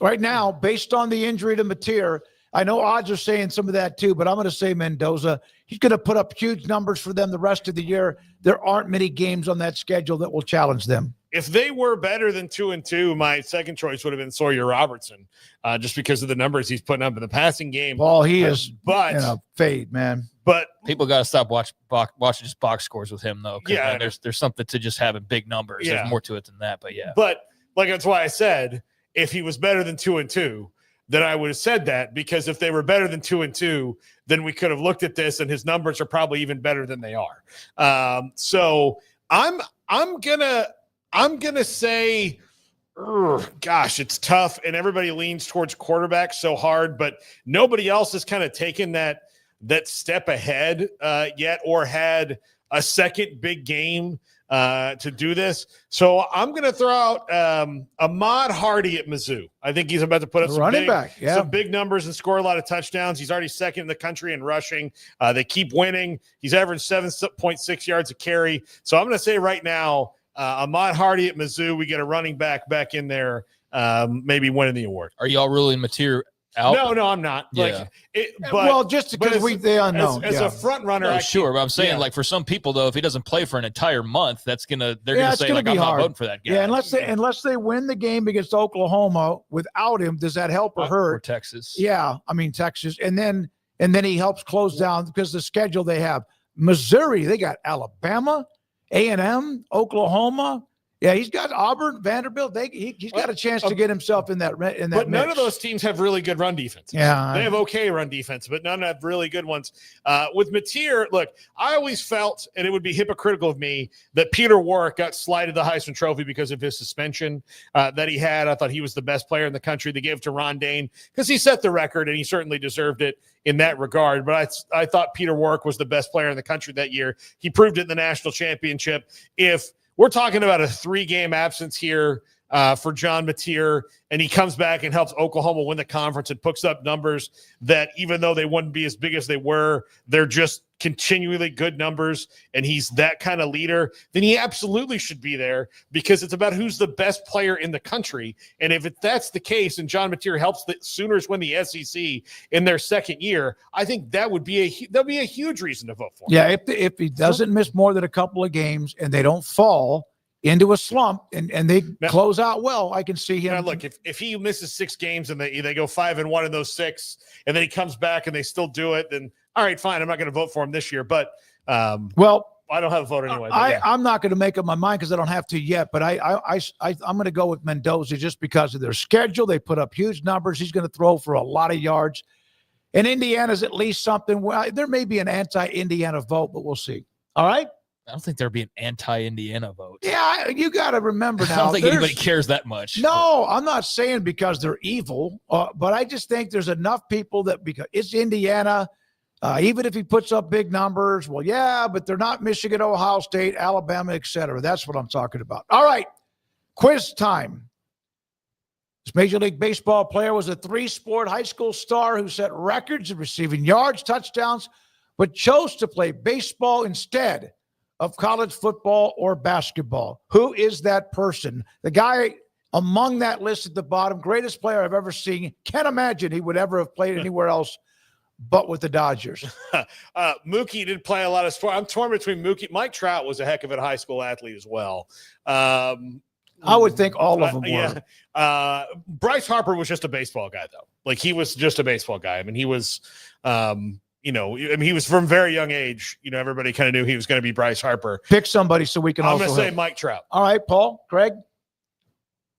I think Aaron Judge. I think he's the star athlete. And as far as being effective at all three, I would go with him. I have no idea. Like, I have no inkling, but that's the name that stands out to me. So we need to flip a coin here. Yeah, pick a number between 1 and 7. 5. It's Aaron Judge. Okay.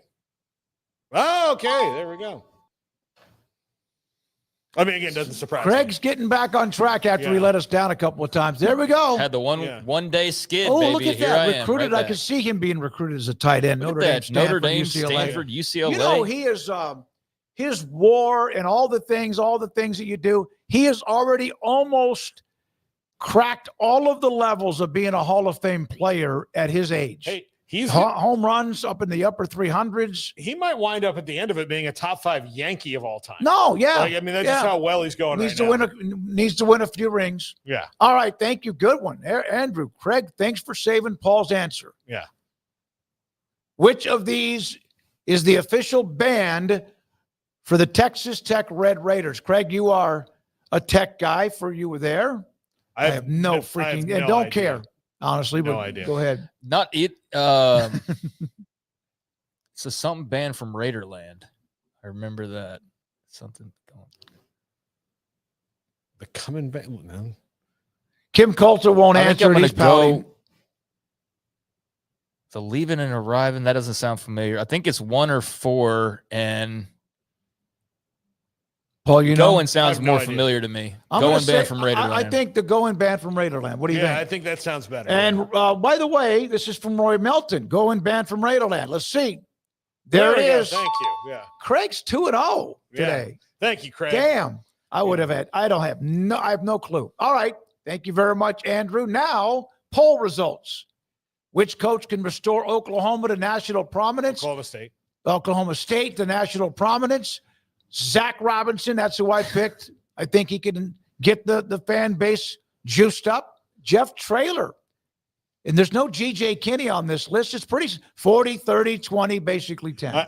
I think all 4 are great choices. For them. I do, again, the thing I wonder about Zach Robinson is just does he want that job bad enough to skip an NFL one? But heck, if your alma mater, look, Des Bryant's throwing him out there, like all these people are talking him up. So, hope for their sake he's the guy and he's good. Yeah, he's the overwhelming favorite. Like I said yesterday, I mean, whatever people want to say about his NFL career and his aspirations and all of that, there's enough that he's apparently let people know that they feel like there's a really strong chance he'll go take that Oklahoma State job if offered to him, if not offered already. You obviously have to do your due diligence, but I'm not surprised to see him as the favorite because that's the one single name that has been mentioned by anybody and everybody that said anything about this job. There's been a sprinkling of the others. There's been some not on here like G.J. Kinney that have been talked about, but Zach Robinson has been the consistent the entire time. And based on just what I've heard and a little bit that I've read, it feels like he's receptive to the idea. So, I would say Zach Robinson, but I also think any number of these guys could be. I wonder when Jeff Traylor's big break's coming in. I don't mean that disrespectful to UTSA, but y'all know what it is. I mean, I think maybe Arkansas opens up, and that's the job that makes sense. He was a coach there at one point, but it doesn't feel like he's going to be at UTSA for 40 years. And I just wonder what that job will be that eventually pulls him out of San Antonio if one does. But, I think Zach Robinson's the heavy favorite here. Okay, there we are. I agree with the answer. Then, which golfer has you the most excited? Scheffler is just the machine, smooth as silk. And then you have Rory, DeChambeau, and Xander Schauffele. Well, look, normally it's Xander Schauffele. Yeah, well, yeah. Normally of these 4 guys, the one I'm the biggest fan of is Rory McIlroy. And even though he said wonderful things about our country today, for this weekend, he's the enemy. And so I'm not excited about Rory McIlroy. He's Northern Irish this week. And so I'll say Scotty Scheffler, mostly because Bryson DeChambeau still annoys me. And I love Xander, but he does. I'll tell you what, I've softened completely when he went to live. Listen, all of us would offer that kind of money. We would poop our pants and go quickly. Different circumstances because of what they do and all that, but still. Hey, DeChambeau is a phenom and has learned how to soften up the anger to him with what he does on YouTube. It's unbelievable. Yeah. Let me tell you about the Live Golf thing, and then something that came up in my house this week was there is this Riyadh comedy festival in Saudi Arabia that the biggest comedians that are going right now. There's about 20 of them that are going to be there. They're getting paid a ton of money. A lot of people are, again, rightfully going like, how are you just letting, them pay you this much money and kind of whitewash over the things that they do? And I heard Jim Jeffries, who's one of the comedians, is going. It's like, at first I was going to say no. And then I told my wife how much money they were going to pay me. And she said, stuff your, your principles in a sack and go get that money. So, I don't know. Like, I wonder if I'd like the same thing. If they called me and said, hey, come do Riyadh, I'd be like, no. And then I said, how much? Like, hey, we'll give you $2 million. And I told Amanda I turned down $2 million. She'd be like, no, you're going to Riyadh. Yeah. That's how they sports wash is they pay you so much money you can't say no. That's what they've done with pro wrestling. That's what they've done with Live Golf. That's what they're doing with comedy festivals. That's what they'll do with everything they can possibly get their hands on. But yeah, if I had life-changing, my life will I'll never have to worry about money again, then yeah, I know all the politicians we vote for are taking that crap behind our backs at every nook and cranny turn they possibly can. So yeah, I don't blame anybody for it. I don't think we should have to be the ones that are taking these stands. No. The average Joe whose life could change versus the already a millionaire who's just piling on and being greedy and power hungry. So yeah, I don't want to. I want to hear when the common man, and not that every comedian is, but yeah, I saw the poster for it. It's every comedian you can possibly think of that's somewhat famous is on this list, this panel, or on this show. So yeah, it's I'd wondered if you'd seen that actually because it came out a few weeks ago. But I mean, Bryson DeChambeau, like his kids may never have to work because of Live Golf, so I don't blame him for that. Yeah, in a famously hilarious place. Yeah, Saudi Arabia. Lots of funny jokes. Known for their hijinks. Yeah. All right. So thank you, Andrew, for the polls, also for the wheel of spin fortune, and then whatever else you do with those quizzes. Those quizzes are pretty good. The wheel of spin fortune. Yeah, Craig won. He was 2-0. Garrett Ross, thank you, buddy. He's cranking out the content, the XYZ in the universe, and also working on 365 Sports tonight at 10:30 on the local CW. Brandon Rowe, they got their fancy-ass little seats behind them today in the studio, all of them. Craig Smoak, Paul Catalina, I'm off tomorrow, high school football. I'll see you Monday after some college football evidence. Thanks for your time and have a great day.